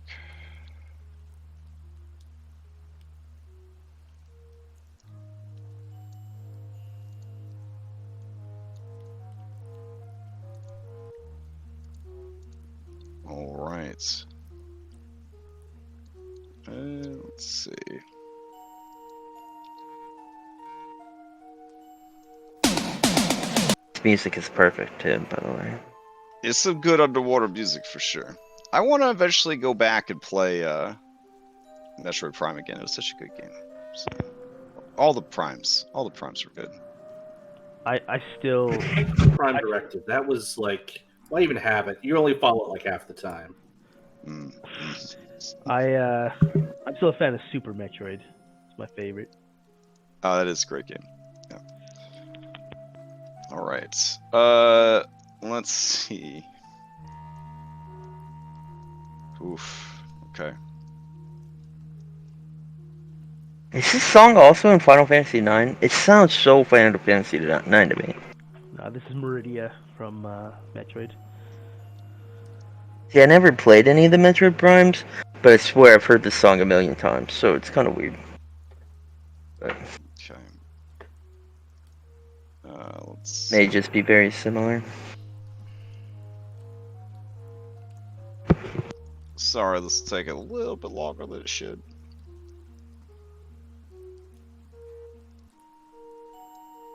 There we go.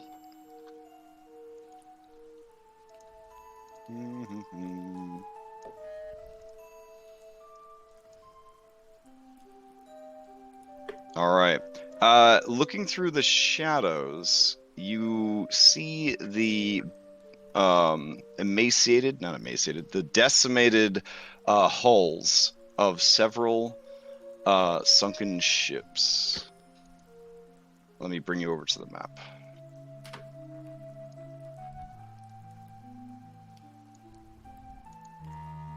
All right.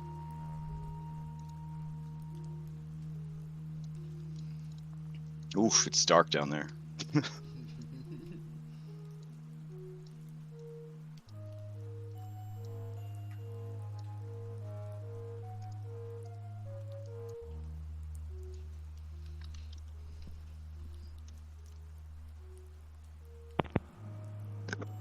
Is there a way that we have to do the double dark vision, or do we need you to do that for us? Oh, does everyone get double dark vision? Yeah, it adds 60 feet onto their dark vision. Okay.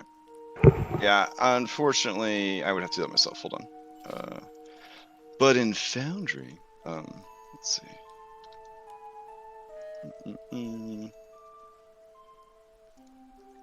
Well, technically in Foundry, you'd have to have a certain set of permissions to do it. But for anybody I'm playing D&D with in Foundry is probably gonna have those permissions. So. God, I can't wait. All right, there you go. Should be able to see a little bit better now. Off of the distance, you see massive shells, half buried in the sand. I do want to point out that Mario did partake in the Hero's Feast, so I'm gonna roll Sure, 2d10 for him. Also, since we have 5 members now, can he be the 6th person in after speech? I mean, if you Yeah. have, if 6 people could participate, Yeah. sure. Mm-hmm. Up to 6. And I guess if Mario had the Hero's Feast, there'd be 6 random crewmates that we would have chosen. Well, I feel like, man, that's some Fire Emblem shit. Dine with teacher? Oh man, that's a huge morale boost to get invited to die with you guys. Oh dang. let's see. Bloody Bjorn, Salty Pascal. The one that Alice was banging. Wait. Did she die? Oh, yeah. Well, one of them died. Or did they both die? Because I know Sly Webb, she didn't last against the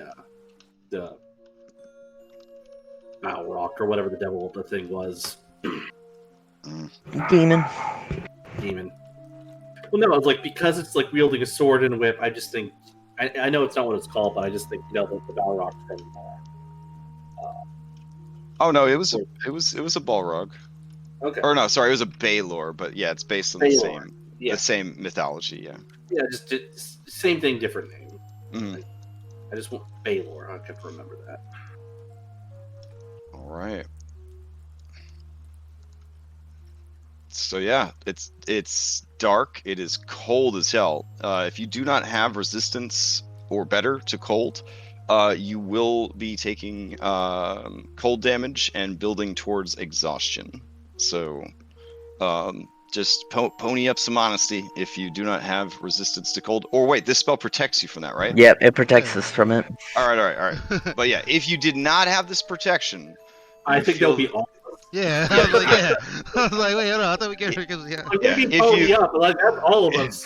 If you did not have resistant. the benefit of this spell, you would be taking cold damage and essentially force damage as you are just kind of compacted by the pressure of the deep sea. It would manifest mostly as at first temporary damage, which is to say non-lethal damage, and then it would start to escalate, and then at the same time there would be checks made for exhaustion. It's like a whole thing.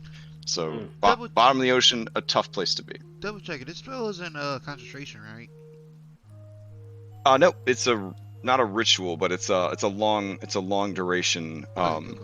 Yeah, Oh, sort of like we underwater also breathing. Practically linked.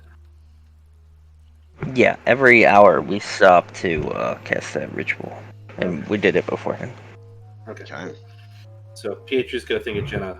So I should not stick my nose in any of the wrecks. Yes. No treasure hunting because there could be something lurking there, right? Yeah, I would just play it cautious. And we're gonna wait a few minutes when we arrive to see if Prime Water had the foresight to like notify them ahead that we were gonna be here soon. And Okay, if there doesn't not, seem to be a party waiting for you. okay. Yeah, can you type the name in chat of the Oh yeah. informant?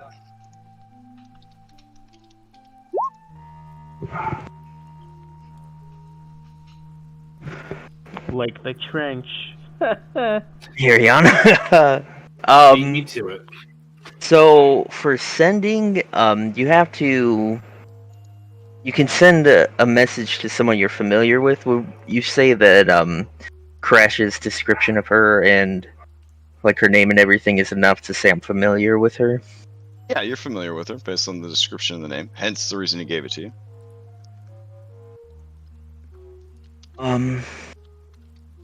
Alright, yeah, I'm gonna send sending to the creature you described, Mariana, and say Mr. Promwater has sent me to meet with you. We are at the coordinates that he provided, and I'll say the coordinates. Okay. All right. You get an instant reply. Don't move. Shells are guardians. Powerful. We'll be there soon.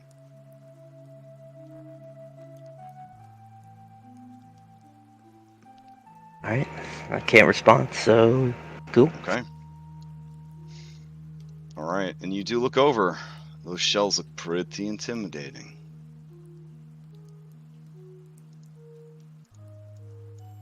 I was not trying to mess with them. Okay, fair enough. I mean, Gravik's tempted. He likes to eat clam, but Oh, these are scallops actually. Ooh. I mean, he loves seafood. He loves seafood. Mm. That checks out. He's not a fan of beef. That also would check out, I guess. All right. After some time, you see this shell over here open, and as it does, you see a great many eyes and teeth.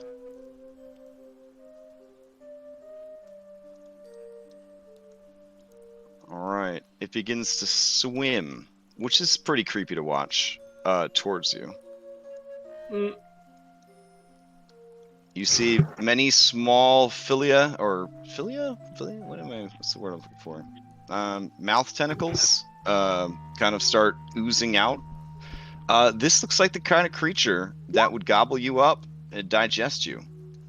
No. It has revealed a hole that leads deeper into the ocean floor.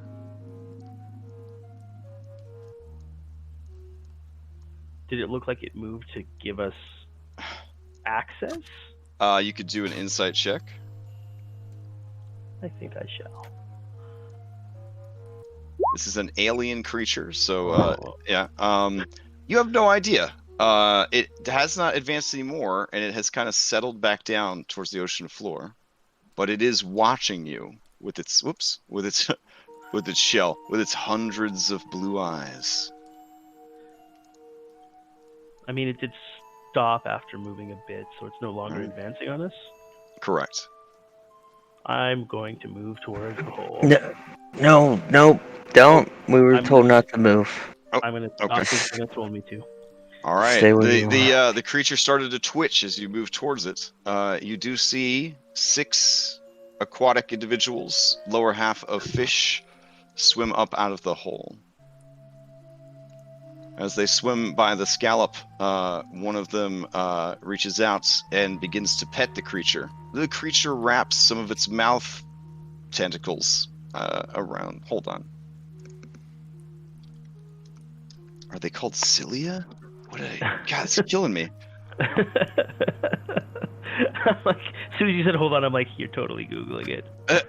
I think it's called. I think there's cilia. I'm pretty sure. It's a hair-like vibrating structure. Yeah. Okay. They begin to wrap those around her arm. It's very hentai. And the creature kind of closes its mouth and lets out bubbles of happiness. And then she swims past it, and it goes back inside its shell.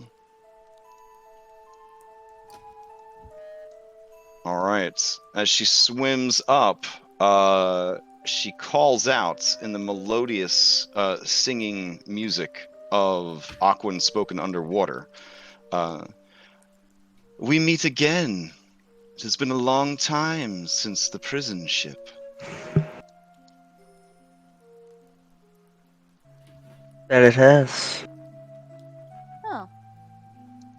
Well, a belated thank you then. I see that whoever rescued you was able to keep your interest, or perhaps the sea itself is what kept you. Either way, we have spoken with the sea wolf. The queen is eager to meet with you. Let's be on our way. All right. They have been told to stand down. They will not harm you. We'll follow. Okay.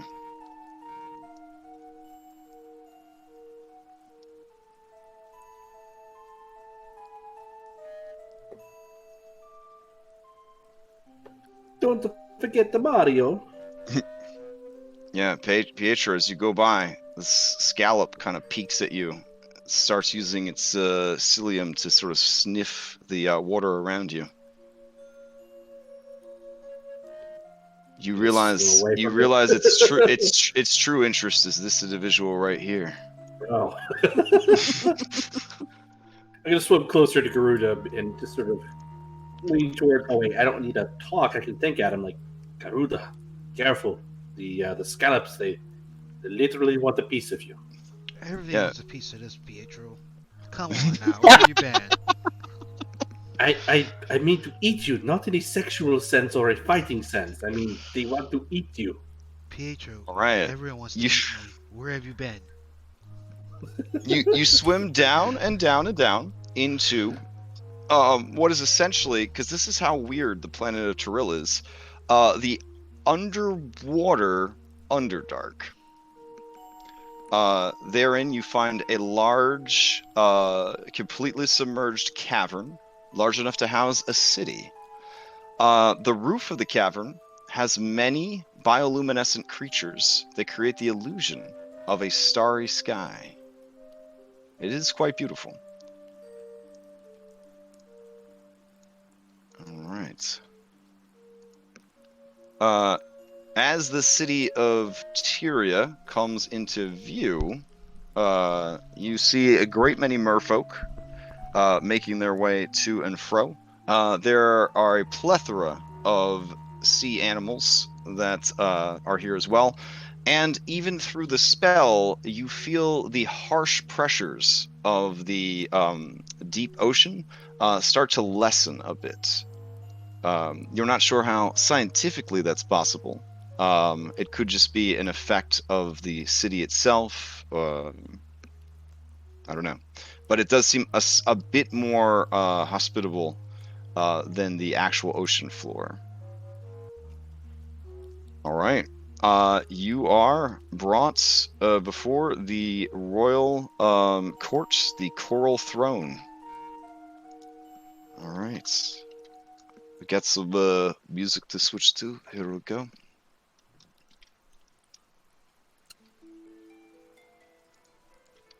All right. So, looking around, you see that there are many merfolk cavalier riding on their hippocampi. They seem to be the honor guard of the queen. You see the queen's best boy over here, just kind of lazing around. He's a big boy, yeah. You see this freaky individual right here, who seems to be the royal vizier sort of deal, like advisor. You see this person right here, who looks like the whole captain of the royal guard situation. And then you see sitting on the throne, well, sitting is a strange term, but resting on the throne, is Queen Adriana. Is that Nami? Maybe, I don't know. Whatever. Anyways, let's keep going. It is. All right. All around you, sea creatures are swimming to and fro. And they're doing like that dramatic, like, man, we're at the aquarium. Look at these amazing fish swimming around. And you can tell that all the fish are in psychic communication with the merfolk and vice versa. All right.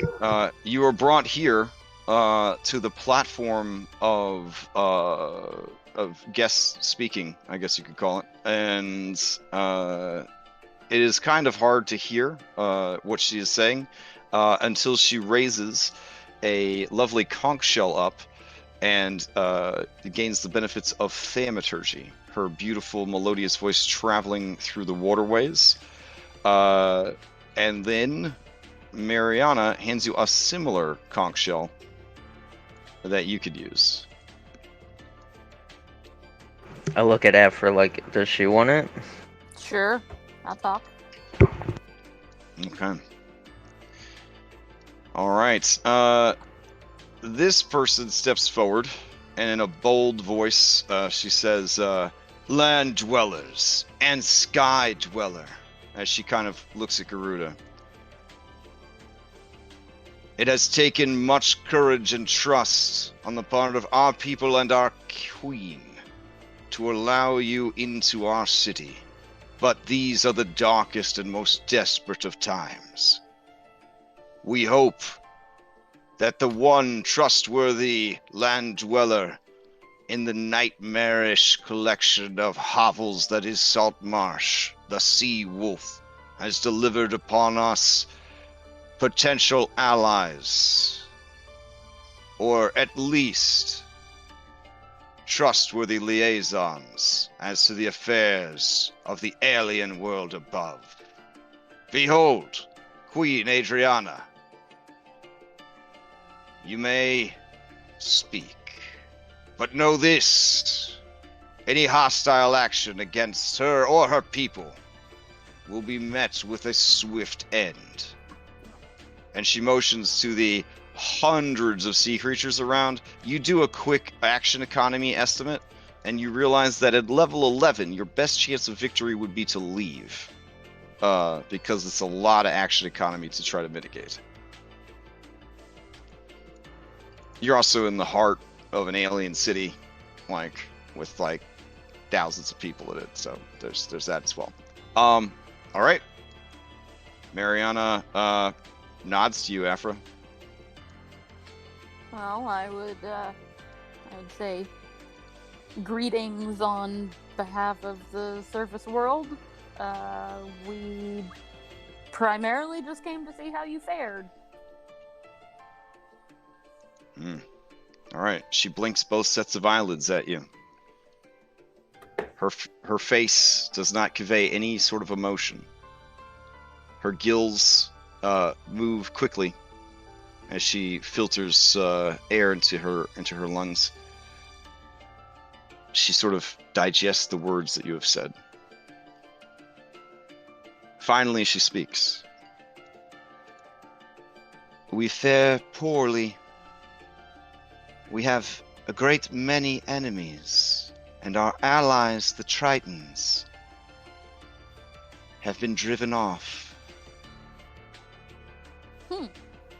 The sea elves have retreated as well. We are all that's left in a sea of darkness. I've heard much of the Tritons. What could possibly drive them away? They were the main target of Anguillilis' forces. Those that survived the attacks of her Anguillians and deep-sea horrors fled back into the elemental plane of water and sealed the gateway behind them. So, I imagine you may need some assistance dealing with these deep-sea horrors? You see a slight smile come to the corner of her face, and she says, "It would be suicide to journey to the bottom of the great trench that holds the Anguillians and their civilization. But we could certainly use assistance in defeating a more pressing and immediate threat. The lesser cousins of the Anguillians, the Sahaugen, have bolstered their forces, coming together under the rule of a single great baron. Hmm.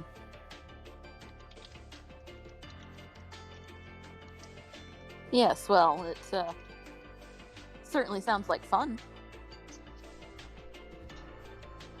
Taking down a Haugen Baron. Baron Xerxes is no mere Sahaugen. He is possessed of 4 mighty arms, sorcerous powers, and is a holy champion of the great shark god, Sekuleth. He does not lead because he was born into the position. He leads because he is the strongest among them.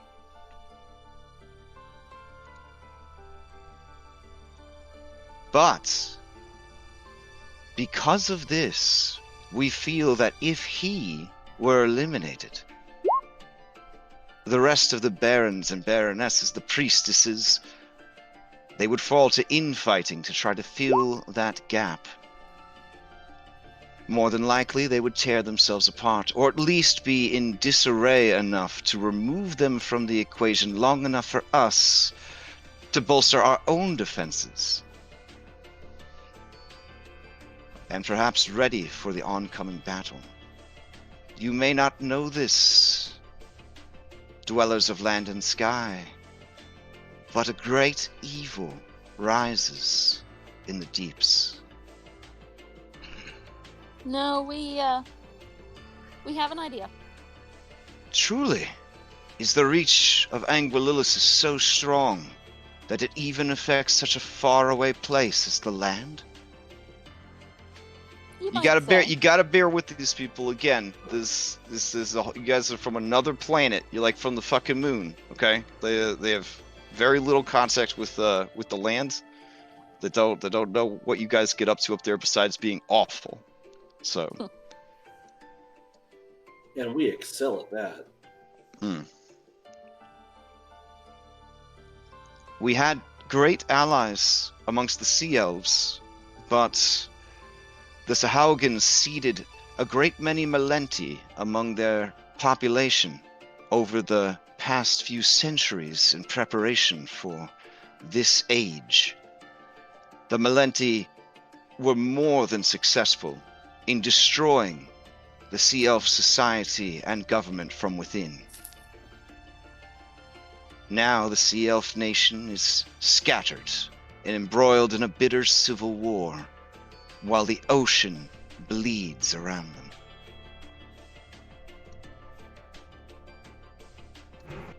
Yeah, elves, man.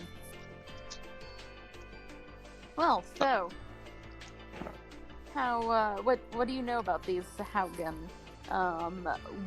How might we be able to sneak in and assassinate their leader? The Sea Wolf claims that you have a great wizard in your number. The Sahaugen do not believe in arcane magics, relying solely on the divine or what is gifted by blood.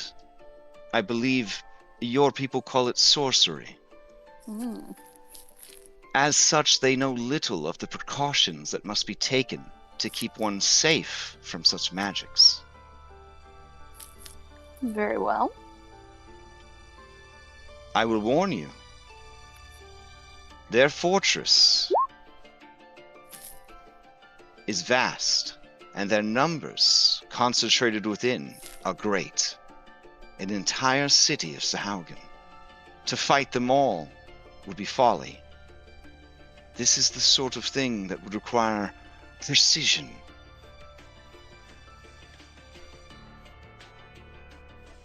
We can probably do that. Yeah.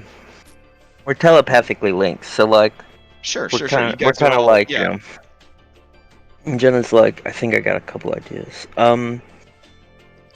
Crash, I do have a question.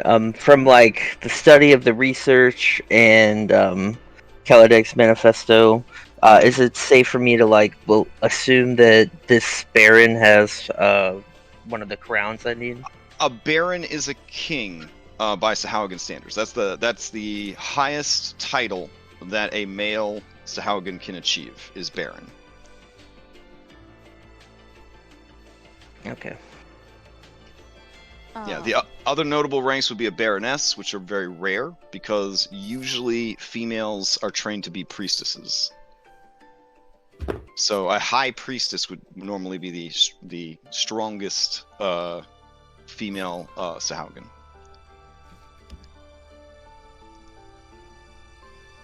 I would say, very well. I believe our wizard has some ideas about how to get us into the castle. Would you be able to spare some of your bravest warriors to accompany us? 3 of them, maybe, would help round out our numbers. Okay. She narrows her eyes and says, 3 is a number of great power. Do you wish for my strongest, my smartest, my wisest, or my quickest? Jenna telepathically to Afra is like, if there's sea elves running around all over the place, we could also just find them. So we may not need to do the Merfolk, but yeah, definitely get the strong warriors, or maybe one of each. Yeah, let's do one of each. That would be 4, and no longer the auspicious number 3. Well then we'll take the strong, the smart, and the wise. All right, she nods. It will be arranged. Casey's gonna think, do we really want smart people that might figure out what's going on? But then smart people are gonna help us the most. They might get on. You know what I mean? You know what I mean? It's fine. I'm good at lying. It's fine. All right. Okay. She says, "You do a great deed for us. Why? Are you that indebted to the Sea Wolf?" It is more that we feel we may need allies in the coming days. She seems relieved because she could not, 0% of her could believe that anyone from the surface world would do anything out of kindness. So when you say that, she does seem a bit relieved. Mutual allies against a tremendous opponent. This was all we sought from our other allies before they were defeated. I hope you understand the gravity of the situation, the power that we are up against, that we would turn to such an undesirable course to find salvation. Afra kind of laughs a bit manically, like, oh, we know. We know. Your people have delivered great evil upon mine for centuries. And everyone in the room gets real solemn.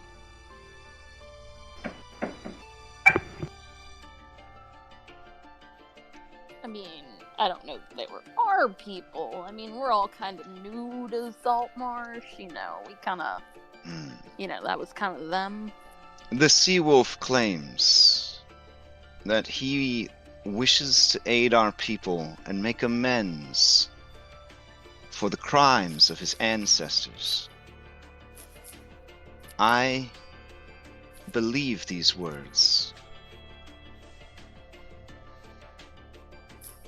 As you should. And look, He's a real stand-up guy.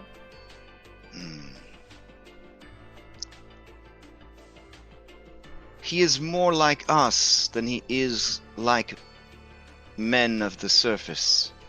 So in that way, trust was easier. With you, I trust only that you are as strong as he claims, and that you too seek a solution against Anguillilis. That pretty much sums it up. Do you require a time to rest before heading out? We have guest quarters that can be made dry if you require them to be. I'm gonna look around like, no, I think we're fine. Ask for resources. What kind of resources do we need? Healing potion. Oh, we for the moment, my lady, we are in good health and form. So we can set off shortly. However, do your people occasionally use potions of healing, and might you spare some? This is, of course, a dangerous mission that we're going on. I will provide you with the 3 great warriors you asked for, and they will bring whatever resources they feel would best suit this endeavor. I'll look over at Jenna. Does I that mean, you sound good? tried your best. Okay, yeah, that sounds great. Do you wish then to return to the surface?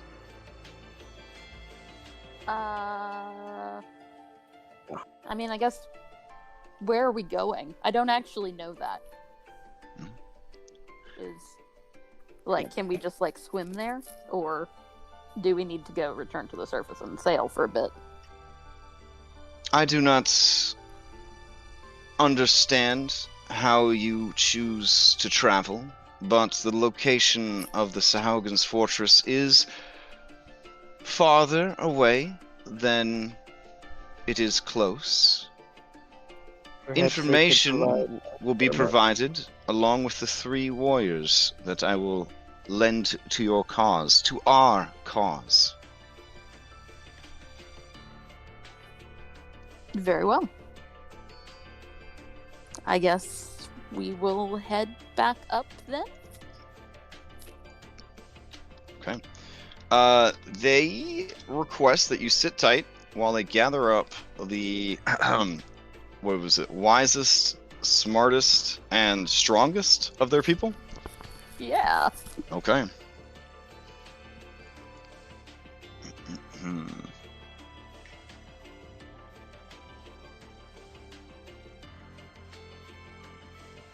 All right. Let's see. Let me read through the adventure real quick while I actually parse out which one that is.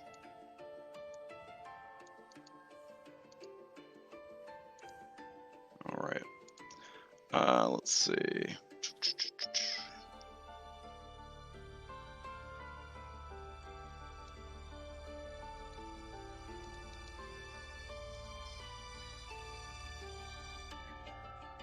All right.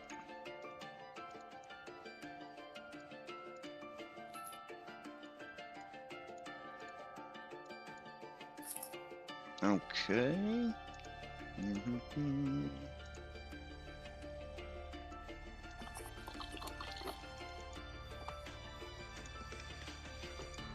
Amazing.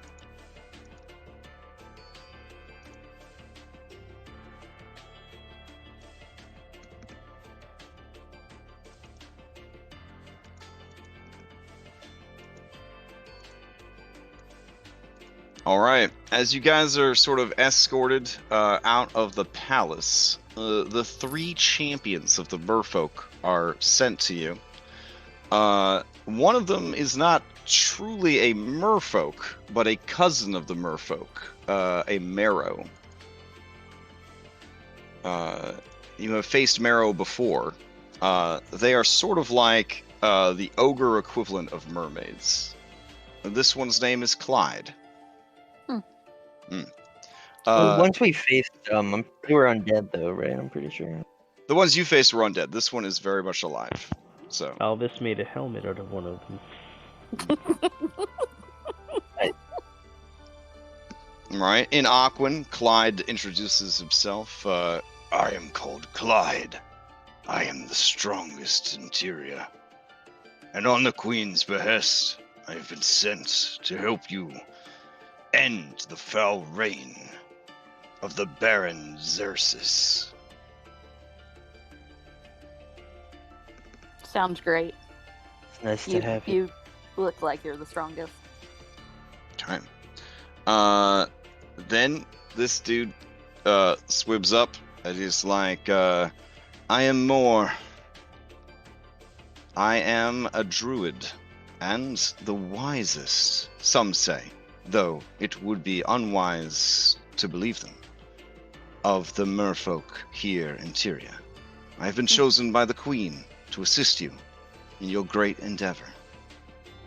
I have knowledge that is vast and detailed of the region surrounding the Sahaugan's main fortress.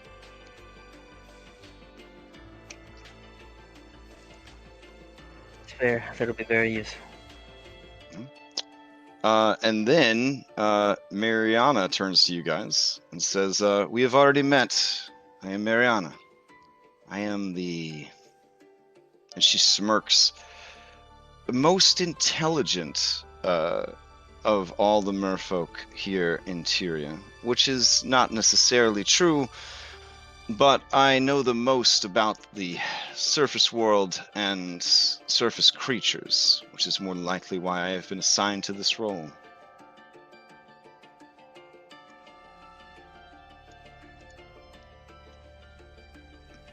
Welcome to the team.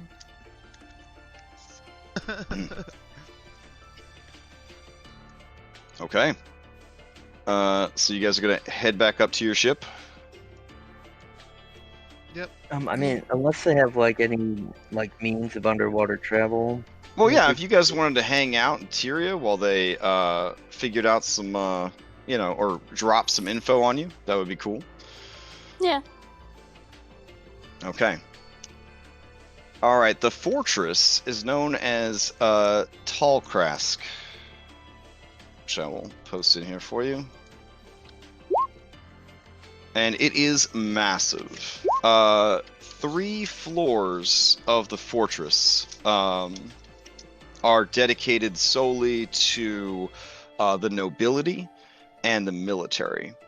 The floors are so big that if your dungeon master had to use them in Roll20, they would break Roll20. The maps for this dungeon were so big that he had to cut each floor into 4 pieces to get it into Roll20. The maps are so big that after spending 90 minutes dynamically lighting it, your dungeon master realized he would just have to use Fog of War because they're just that fucking big. It's a big fortress. Beneath those 3 floors is an endless collection of labyrinthian caves, tunnels, and structures that houses a great many, thousands and thousands and thousands of Sahaugan. Sahaugan have a very, I guess, aquatic Persian sort of culture, like when the Persians were wrecking everybody and taking over everything. So it's a very military society. Nearly everyone is trained in some kind of combat or is useful to combat in some way. Those of you who know anything about hobgoblins, it's a very similar take to that. They are also fervent slavers. And so most of the non-fighty roles, such as craftsmen and things like that, are filled by slaves. The Sahaugan do, in fact, have areas that are not underwater, so that their surface-dwelling slaves that they have claimed can still be bred for food, entertainment, They are avid fans of gladiatorial arenas or craftsmen, particularly like non-coral working. So they are big fans of metal, weapons and armor, and usually only surface dwellers perform that craft admirably. But yeah, this is a big-ass setup. Mariana proceeds to give you essentially a rundown of the facility, the 3 floors, its general location in the ocean, the depth that it's at, the guardians that they have. They employ many devil sharks, of which you have faced. Those are the icy breath weapon dealing ones. As well as they keep shell sharks, essentially as domesticated guard animals, and they are plentiful, as well as a myriad collection of basic bitch sharks that guard the area as well. All species, all varieties. Sahaugen have mastery over sharks. Even sharks that you summon with magic, they can, especially when they're in a collective like that, they can just assume control of them. So it's a very dangerous place. Yeah, and Jenna's like making sure everyone pays like really close attention to like this culture bomb that they're hearing, because they're gonna need to like act like Sahaugen, because she's gonna like reveal her plan, and she's basically, I have a spell, it'll disguise all of us as Sahaugen, and we'll use that to get as close as we can. But we will have to play the part. Now, as you drop this plan, Mariana says many Sahaugen speak Aquan, but most prefer the language of their faith, which is Abyssal, or their own hideous tongue, which is just Sahaugen.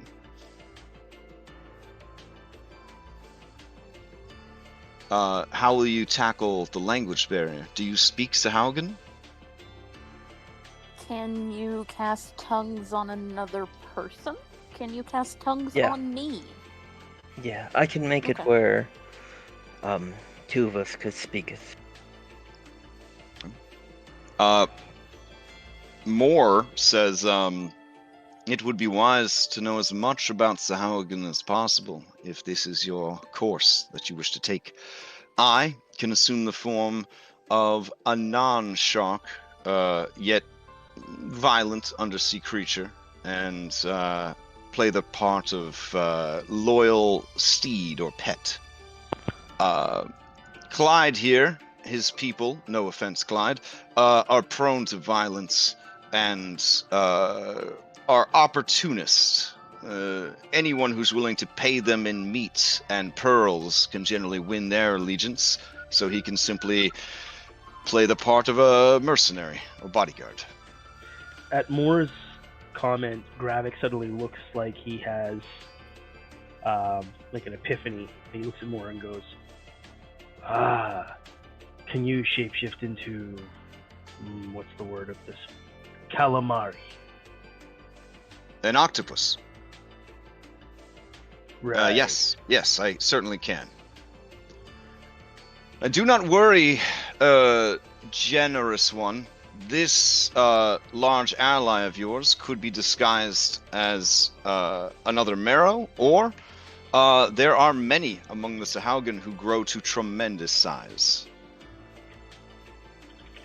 Another Marrow would be fitting.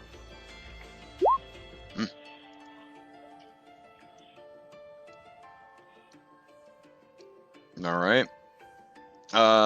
So Mariana says, do you require any other information about the Sahaugen and their culture? I mean, you are the most intelligent. Do you want to take? Whatever you. Do you want to spend the night here in Tyria, and we'll do a late crash course of Sahaugen? And this can happen, of course, off camera, and then will come into play as you guys are playing. But essentially, it's like, you remember from talking about Sahaugen culture, blah blah blah blah blah. Yeah, I think that's good. Okay. All right. Yeah, and basically, if anyone does see through the illusion, we must deal with them quickly.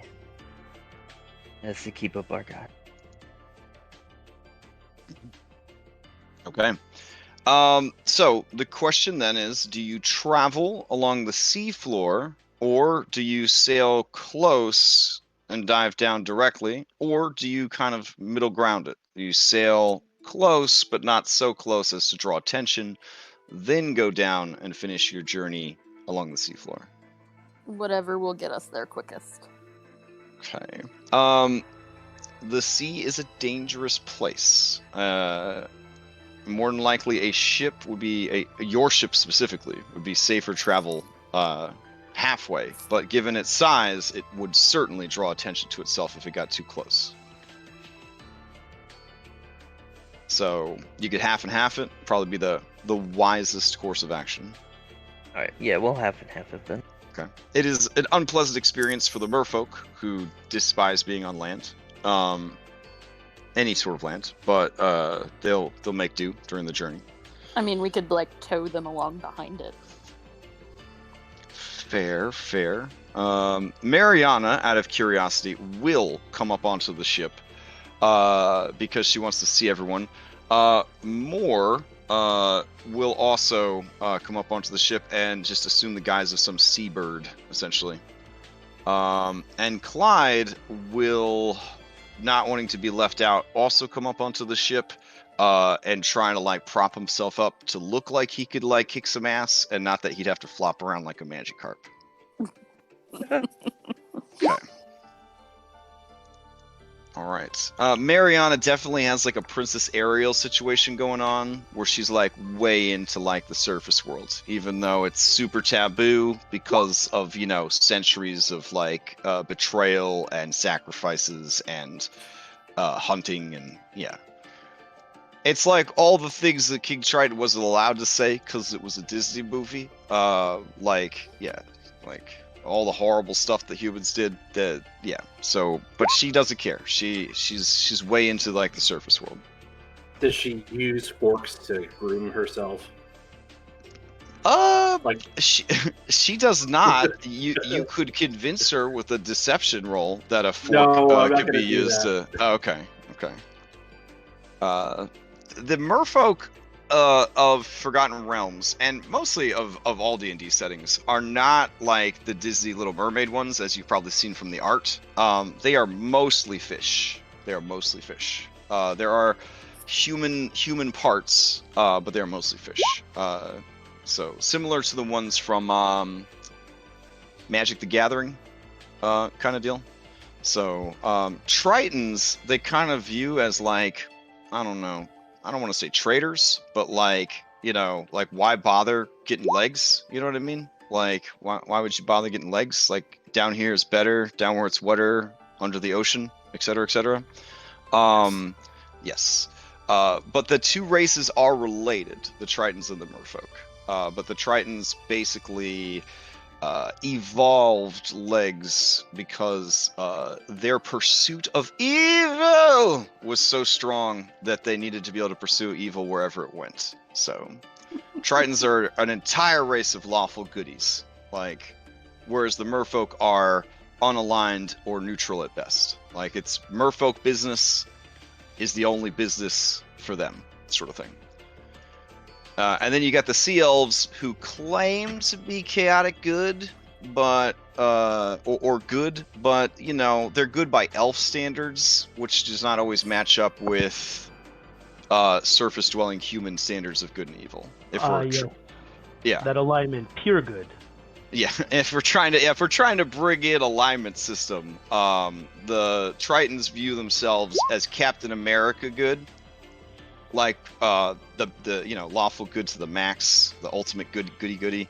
Merfolk don't have time for that shit, and elves consider themselves the greatest good. So all elves consider themselves the greatest good. The Sahaugen, however, are very, very much lawful evil. So they are organized and morally bankrupt. So organized, efficient, intelligent, and morally bankrupt. If we So- team up and work together, we can do some pretty despicable things. Yeah, that's true. That's true. All right, I will bring your newfound allies up to the surface. All right. So Moore is a pretty good, pretty tough druid, and he does have access to some pretty decent magic that could supplement you guys as you go. And Clyde is very strong. That's about all he's bringing to the table. And Mariana is clever, to be sure. She may or may not be like an NPC bard. So, all right, I'll bring you guys back up to your ship. You mean crab, prawn, and calamari? Damn. All right. I mean, Garuda's been getting it all campaign. This is true. I've been getting all different. Yeah, he's been fried chicken the entire time. It's time to spread the love around. Plus, seafood. Seafood is always good. Oh, I appreciate it. You just made me bigger. I saw that. Thank you, Crash. All right. So I'm gonna give you guys a chance. Jenna, you throw out the plan here, and I'm going to try to adapt the adventure to that plan. Does that work? Yay, nay? Like, kind of outline the spells you're I'm gonna be sorry. casting. Yeah, Yeah. I'm sorry. I'm push to talk because my dogs were going literally crazy. Oh yeah, no problem. But I never go on push to talk, so I wonder how long I've been talking to myself. Anyways, no, yeah, I'm basically gonna use a combination of seeming, tongues, primarily on Afra. She's gonna be the big talker. And the deep dive spell so we can survive. And yeah, we're just gonna get as close as possible. There may be a time You guys have when your cover story worked out about why you would, where you came from, why you're there, who you're trying to see, why you're trying to see them. You have, as you guys finish the night of study of Sahaugen and undersea culture, because Mariana felt that you should probably know about the enemies of the Sahaugen because they are very tactical people, so they might bring that up in conversation, and you need to be able to keep up with them in conversation in that way. So but anyways, as you guys surface to your ship, you see the big timer at the top of the screen says 9 days. nice. Yeah. All right. So, you guys may want to formulate your cover stories before you get there, kind of deal. It's a lot easier than just pulling it out of your ass when in the middle of it. Well, yeah, we're kind of relying on like Mariana and more, to like teach us about them, to like give us like ideas, Okay. for like good cover stories, because like obviously we don't know too much about Sahagin, Well, unless I mean, this Baron is uniting all Sahaugen warbands, fortresses, and armies under one banner, that of Anguillisis. So you could sell yourselves as representatives of a far-flung barony that have come to find out more, essentially, or pledge your service. Nice, yeah, and one thing I will try to do, since they did describe the Baron to me, and he is my target, and they don't know about magic, so I will try and pull out the nice ornate mirror I got from the succubus vault, and or the succubus's room, and I will try and scry him to see if I could get any extra info. Interesting. Obviously, cast comprehend language tongues before I do it, so I can I understand would anything I also hear. say, I mean, we could say that we're representatives of different supporters of Anguillisis, because should I just call him on Patreon? Oh, Okay. so we're a bunch of warlocks, Sahaugen. I mean, you've got the goods. You could do warlock shit. Yeah.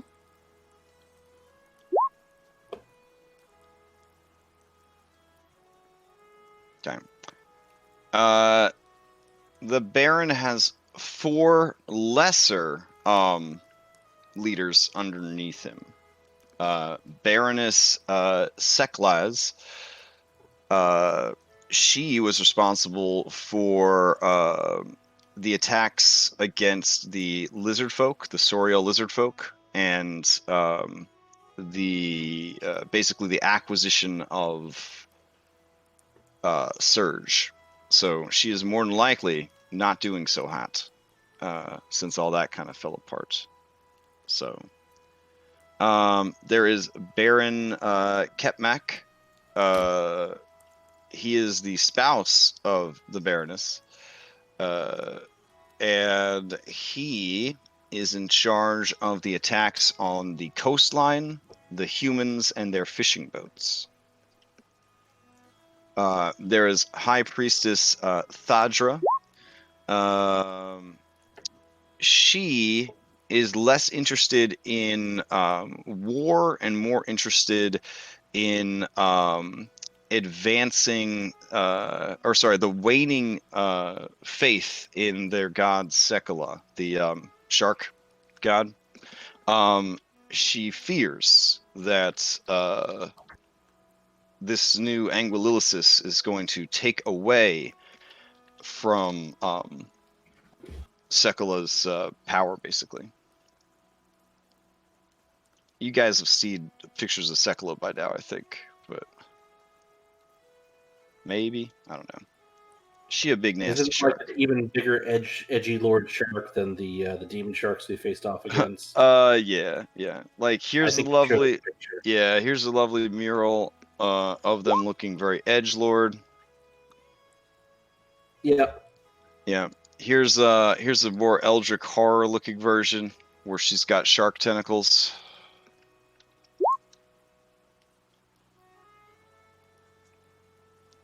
Here's a more loving one where she's basically creating her lovely Sahawagan children.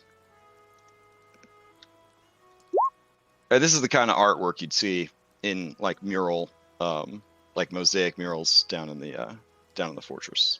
So, but anyways, that particular individual, her biggest concern is the waning faith in Sekala, because of this rise of Anguillisis. So, there's that. And finally, the leader of their army, as far as like readiness, equipment, training, is Blade Master Makat. Makat? Yeah, Blade Master Makat. And he is rumored to be a hulking brute of a Sahuagin, 4 arms, trained in every weapon, and wears a big ass suit of plate mail. None of them are arcane spellcasters. Perfect. Yeah, but Jenna is gonna. I'm so sorry. Jenna is gonna kind of like telepathically to just the 5 of us, like reinstill the fact that we have to take his crown like through an act of force, like symbolically, so we can't like subterfuge take it. So we will be like assassinating him. Sounds Pretty good. much. Okay. All right, so then your cover story is going to be that you're going in there to pledge your service. I guess I could just take you to the map on the front door, and you could just wing it. That works too. It's gonna be something along those lines. I am interested in see what I learned while scrying. If I can successfully scry. Sure. Yeah, that might save a lot of time. You could just teleport it and stab him in the face and teleport up. Let's see.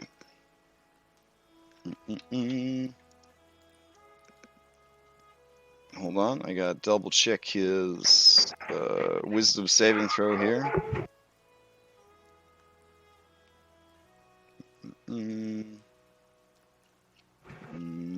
We can't really teleport in because it's like a 7th level spell, and we're only level 11, so Oh, fair. Unfortunately, we're not that high level yet. Oh, Where we're okay. doing teleportation assassinations. Yeah.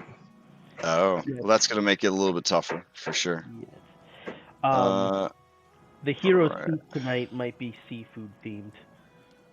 Mm. Because Gravik's got Really, some good really, we're gonna go there. I mean, Merfolk eat You don't. They eat fish. seafood. They eat Yeah. fish. Yeah, I mean, Like just 'cause- they're not eating kelp down there. Like I mean, they eat some kelp probably. I don't but... know. They could all be vegan. They could all be vegan merfolk. I have no clue. Oh, seeing your concern for their feelings, the Merfolk all sort of chuckle, and they say, no, we eat fish. nice. Gravik We are just imagines we that are they we are fish. Piscean in nature, and you are mammalian in nature, and you eat other mammals.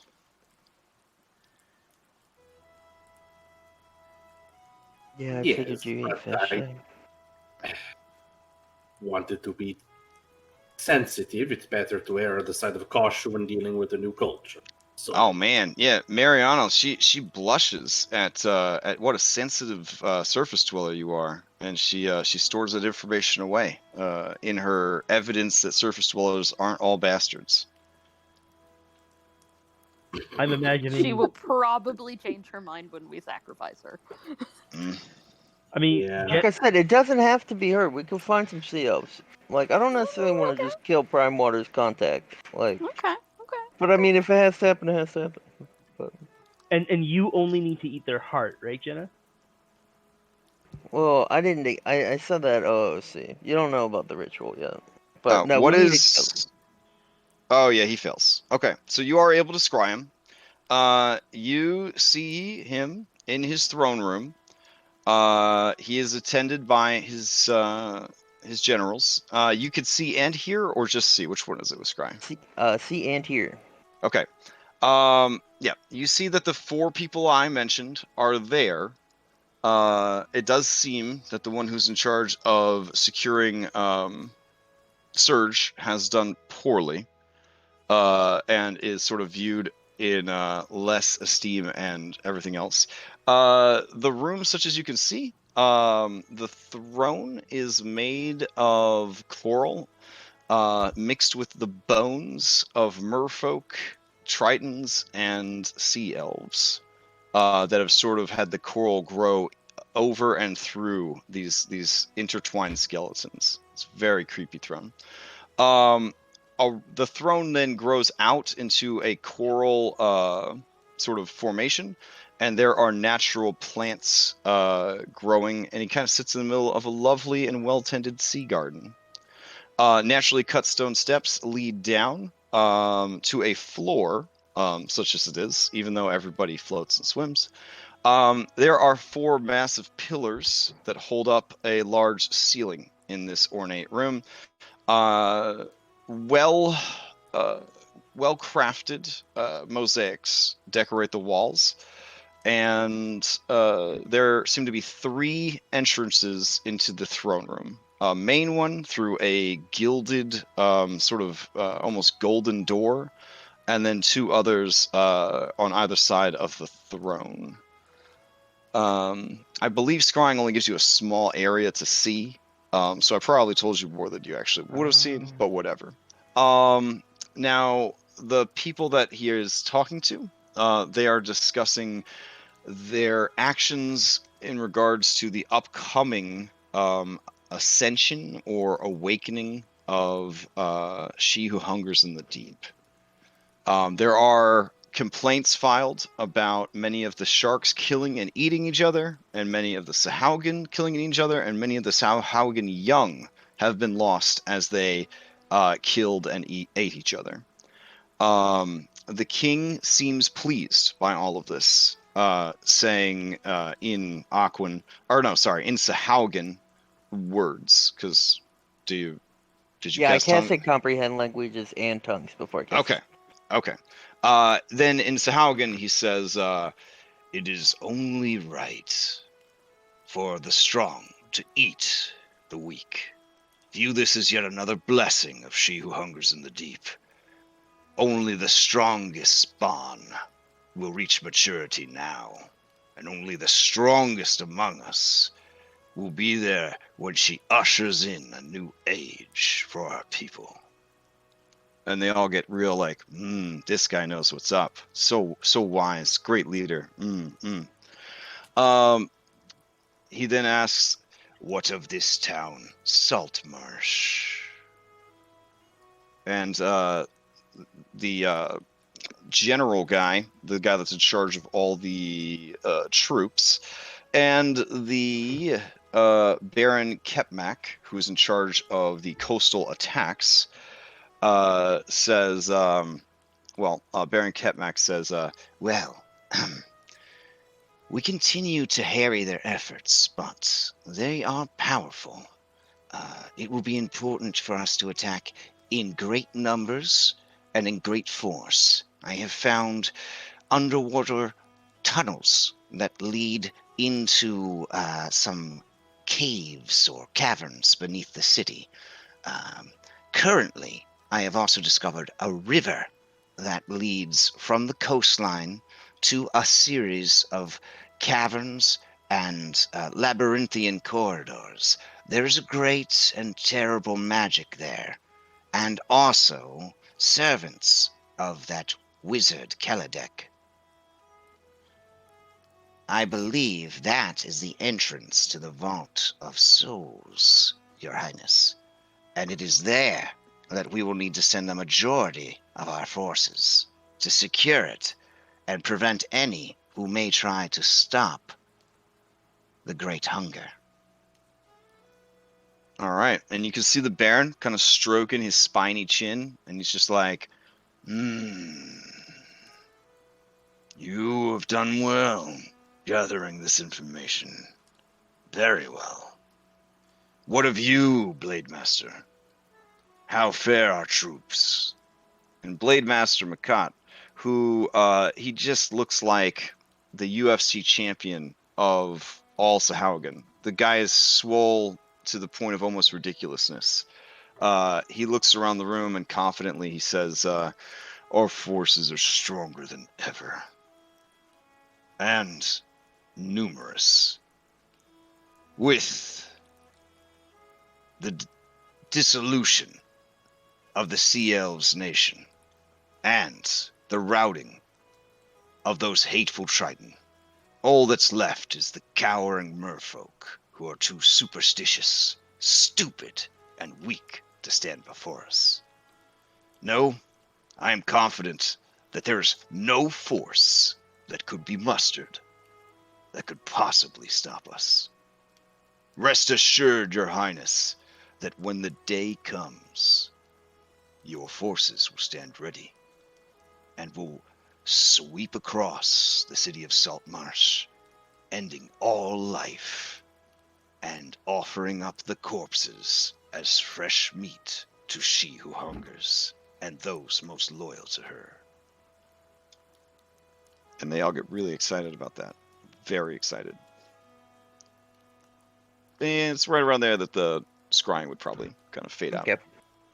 That's a lot of information. Good information. Mm-hmm. Yeah, and I kind of got an idea for a plan. I'll just kind of like say it, and you guys let me know what you think about it. How about we disguise ourselves as the ancient Sahaugans, the one we found in like Kelladek's thing, saying we came here to pledge loyalty. That'd probably like really fucking boost his spirits, right? And we can make the less charismatic people look like noble Tritons and noble sea elves, and like an offering of slaves. And then when we get an audience, that's when we take them next. Hmm. I'm having flashbacks to when we try to take that ship. Yeah. Oh man, that was a long time. This could be your redemption, though. This could be your redemption of that mission.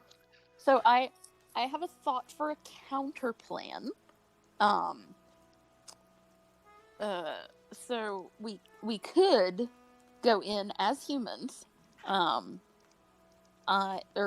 whatever we are, and I say that I've been sent to them by She Who Hungers because there are forces in Saltmarsh that intend to resist, and we've come to assist them in the taking of Saltmarsh, and then we demand that we have like a secret strategy meeting, because they probably have spies in their midst, and then once they've locked everybody out, we kill them all. I feel like they'd be very suspicious though for people. Yeah. I mean, my nat 1 deception check is a 12. Yeah, but what's Pietro's nat 1 deception check? A -1? You know? Yes. Well, yeah. I mean, if they're intelligent, they might try to get a second opinion out of people. No, it's a 0. Excuse me, a 0. Yeah. And these maps are, I wasn't joking around, so big that I had to cut them into 4 pieces. So this is a big place. Yeah. So your plan to try and get a direct route to him is probably smarter than trying to ninja your way through it, because that would be a hell of a lot of ninja activity. Because I mean, Yeah. it is a big ass dungeon. The worry that I have with disguising party members as like things for tribute is that they get taken away from us and or killed. And there's also the thing that they definitely don't want to see no weapons and armor on no tributes. You know what I'm saying? Yeah. Well, the thing is with seeming, I can hide all of their weapons and armor. It's true. It's true. And my thing, like, would they take, like, it's our gift to the Baron, like, to give to the Baron, that's how I gotta see it. Like, great noble slaves for him is like, you know what I mean? Yeah, but I feel like we would like present them to him in front of like a big audience with lots of people. I mean, there weren't that many people in his chamber, right?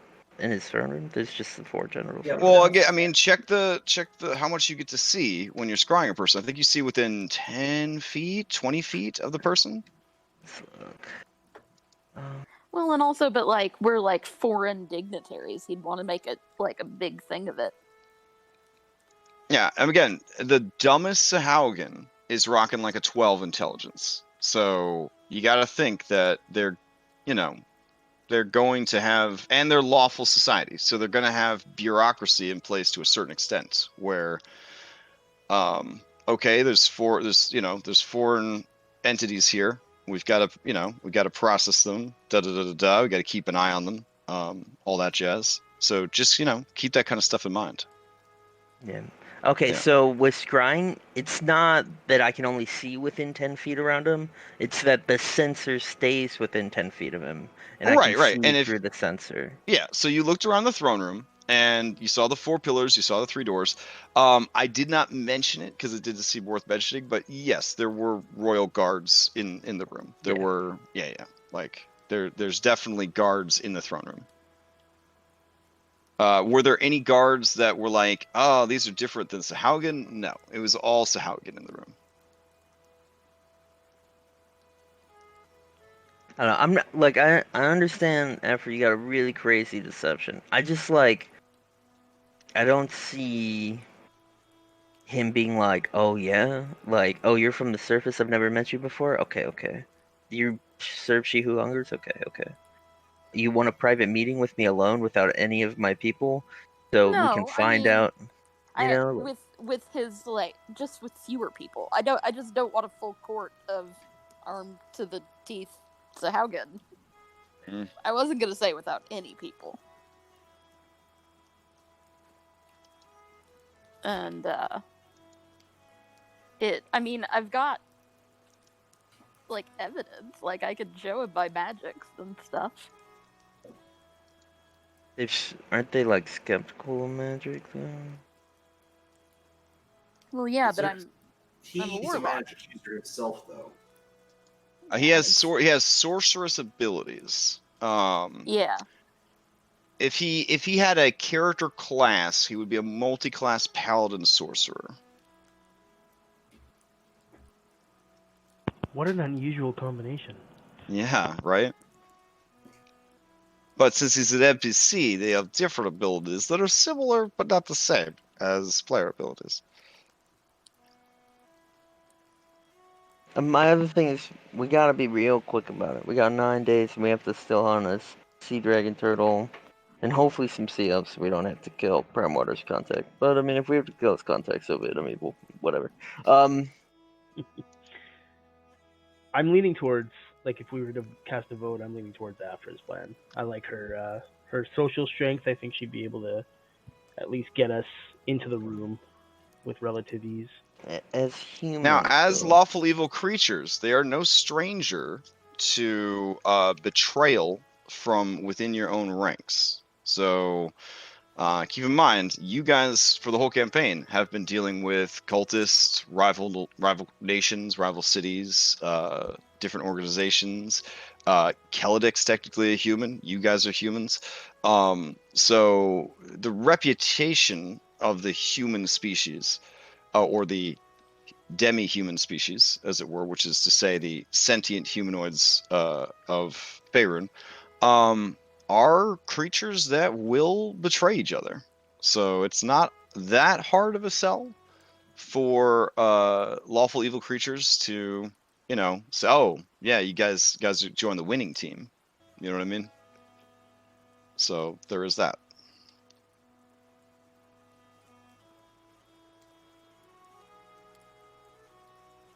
We could also sell it that, Jenna the Generous wants to ensure that in this new world order that she can dominate the seas above on behalf. Jenna coming from Thay, that's a classic move. I'm willing to betray my homeland and help Thay take it over as long as me and mine are taken care of in the new order, kind of thing. Like that happens all the time. yeah. Yeah. I mean, the plan's not terrible. We could do it. I'm on board if everyone else is.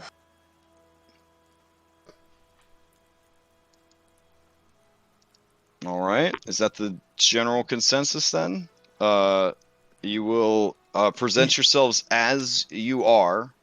Say that you want to talk about opportunities, and you want to ensure that She Who Hungers succeeds because Afra and company, you guys have been promised a great boon from She Who Hungers.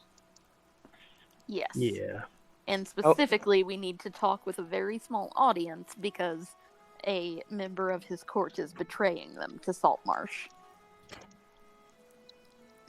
So we need to discuss and like plan out a strategy.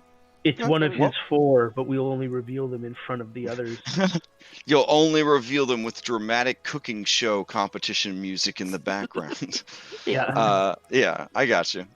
All right. Well, we are at 2, and this is a perfect opportunity to stop and give you guys a week to ruminate on what has happened and make a decision about what you're going to do. Have a plan in your back pocket, maybe a plan B. I don't know. You don't need to write like 16 pages of backup plans, but I've known a couple of players who have done that on occasion. But yeah, you guys should be good to go when we go next week. So yeah, these maps will be done in Fog of War, so just be patient with me next week because I don't usually. It's old school Fog of War too, obviously, because if they can't run dynamic lighting, they can't run advanced Fog of War. So it's gonna be like I can't see, and it's gonna be like I know, and I'm gonna have to go and polygon reveal whatever section of the map you're on, kind of deal. Like a savage, But it should be okay. I don't regret that I did bits. I spent lighting these 3 floors of this dungeon at all. Nope. Anyways, I will take you guys back to the main map, or the start page, and we will resume next week, where you go to confront Baron Xerxes and at the seat of power for the Sahaugen. and move this thing forward. 9 days left on the clock. Oof. Okay. All right. I do have our exit plan lined up too. That'll be good. So I do not have an exit plan. yeah, my exit And sorry plan, about the teleporting thing. I've been dealing with like my Friday group that has access to like a teleportation item, and I've gotten so used to them just being able to like toot this teleportation horn anytime they need it that I'm like, everybody could just teleport out of everything, and that's not what's the No, case. it's fine. I actually like using Well, I mean- seeming is like a cool part of D&D. Like it's mid tier. It's Yeah. nice. You know that we do have the means to teleport back to our ship at any time. Yeah. What's the casting time of that spell? Because my exit plan was put us all in a wall of force. Because I mean they don't have magic. Like, so what are they gonna do? Dispel it? Nope. And then Well, they don't have arcane magic, but they do have like clerical. they do have divine they have magic. priestesses. Yeah, they have priestesses. Okay, You have well maybe they yeah. don't. They won't even know what we're in. So, Okay, we'll, fair. but that was my plan. Word of recall is one action, Oh but wow. it's me and 5 willing creatures, so we have to leave the merfolk behind. Shit. Yeah, teleportation Yeah. circle. I can take all of us back. And what's the casting time on teleportation circle? It's a minute. So like, Oof. my plan Oof. was put us in a wall of force, immediately start casting teleportation circle, and then bamf out of there. That was my plan. Yeah, that'll do. That'll do. Okay, But solid. if they have the ability to dispel magic, then they can dispel a wall of force. And if I start casting teleportation circle, I'm not stopping for a minute. So you guys better protect me. So. I can. You could put a counter spell in my ion stone, and I can counter spell if somebody tries to dispel it. You mean That you would be hype expect awesome. me to spend 10 whole rounds protecting you? What an unreasonable expectation of one of the other PCs. Oh, wait. All right. 10 combat rounds is a lot of combat rounds for sure. Combat. All right. We will see how things pan out next week. Hope everybody has a good week coming up. Announcements. There's a Hero Quest one shot for Extra Life later in the month. That game is currently full. We've managed to raise, I think, $700 for Extra Life so far this year without doing a 24-hour marathon, which is pretty cool. There is a build contest. It is a 5-room dungeon build contest. It's a bit of a beefier contest, but I don't think it's really as intimidating as all that. Like, it really can be as simple as like a drawing of like an old-timey black and white, blue and white map and like a description of 5 rooms. But basically, you design, a 5-room dungeon, and the hallways count as rooms for the design. And there's going to be a really nice prize. And then if anybody's interested, whichever one wins, I'll run it, or the person who designed it can run it, and we'll do like a stream for it, which will be kind of fun. And I think that's about it. Mythic Odyssey, which is going to be the other Odyssey game I'm running on Sunday nights. That's going to start in October. Ish. It's gonna and that I believe will soon be opening up for applications outside of our server. So if you are interested, check it out and you can apply for it, that kind of thing. If you know anybody that is interested, let them know. Princess Heist was last night and it was ridiculous. I am looking forward to my Fridays being freed up because I will be running all of my one shots again. In like a rotation on Fridays, so people that did not get a chance to play some of those previously will be able to play them. But Princess Heist is always really hilarious to watch monsters try to play as D&D characters, basically. So that was really cool. Anybody have any other announcements? Nope. All right. I do. What dungeon building tools are you like? I think it's in the easily available. Yeah, I Is think it it's in in the description. Yeah, there's a bunch of links. There's even like a 400-page book that has like, or not 400, maybe 200-page, 180-page. I don't know. There's a huge PDF that is linked that has like 87 different examples of like 5-room dungeons. And you'll see that like room is a relative term. You know, it could be like Yeah. 5 locations in a forest or 5 different locations in a town. It doesn't necessarily have to be 5 actual rooms. The idea is to have a dungeon, quote unquote, which is also code word for adventure, that takes place in 5 parts, basically. But yeah, anything. If you find a map online that's a dungeon with 5 rooms, and you decide to populate it, you could do that. Like, it doesn't have to be 100% from scratch. So, but the more people that enter, like, the bigger will make the prize. But at minimum, it'll be worth at least like $50 or whatever. So it'll be like, you know, probably a bunch of stuff like that whoever wins is interested in from Amazon, like, sent to them or something like that. So, all right. Any other questions or announcements? Nope. Nope. Nope. Okay. Nope. Enjoy the rest of your Sunday, and I'll see some of you in my other games, and I'll see the rest of you next week. Later, dudes. Sounds good. All right. Later. Later. It's funny. 3 people here are already in an Aussie campaign.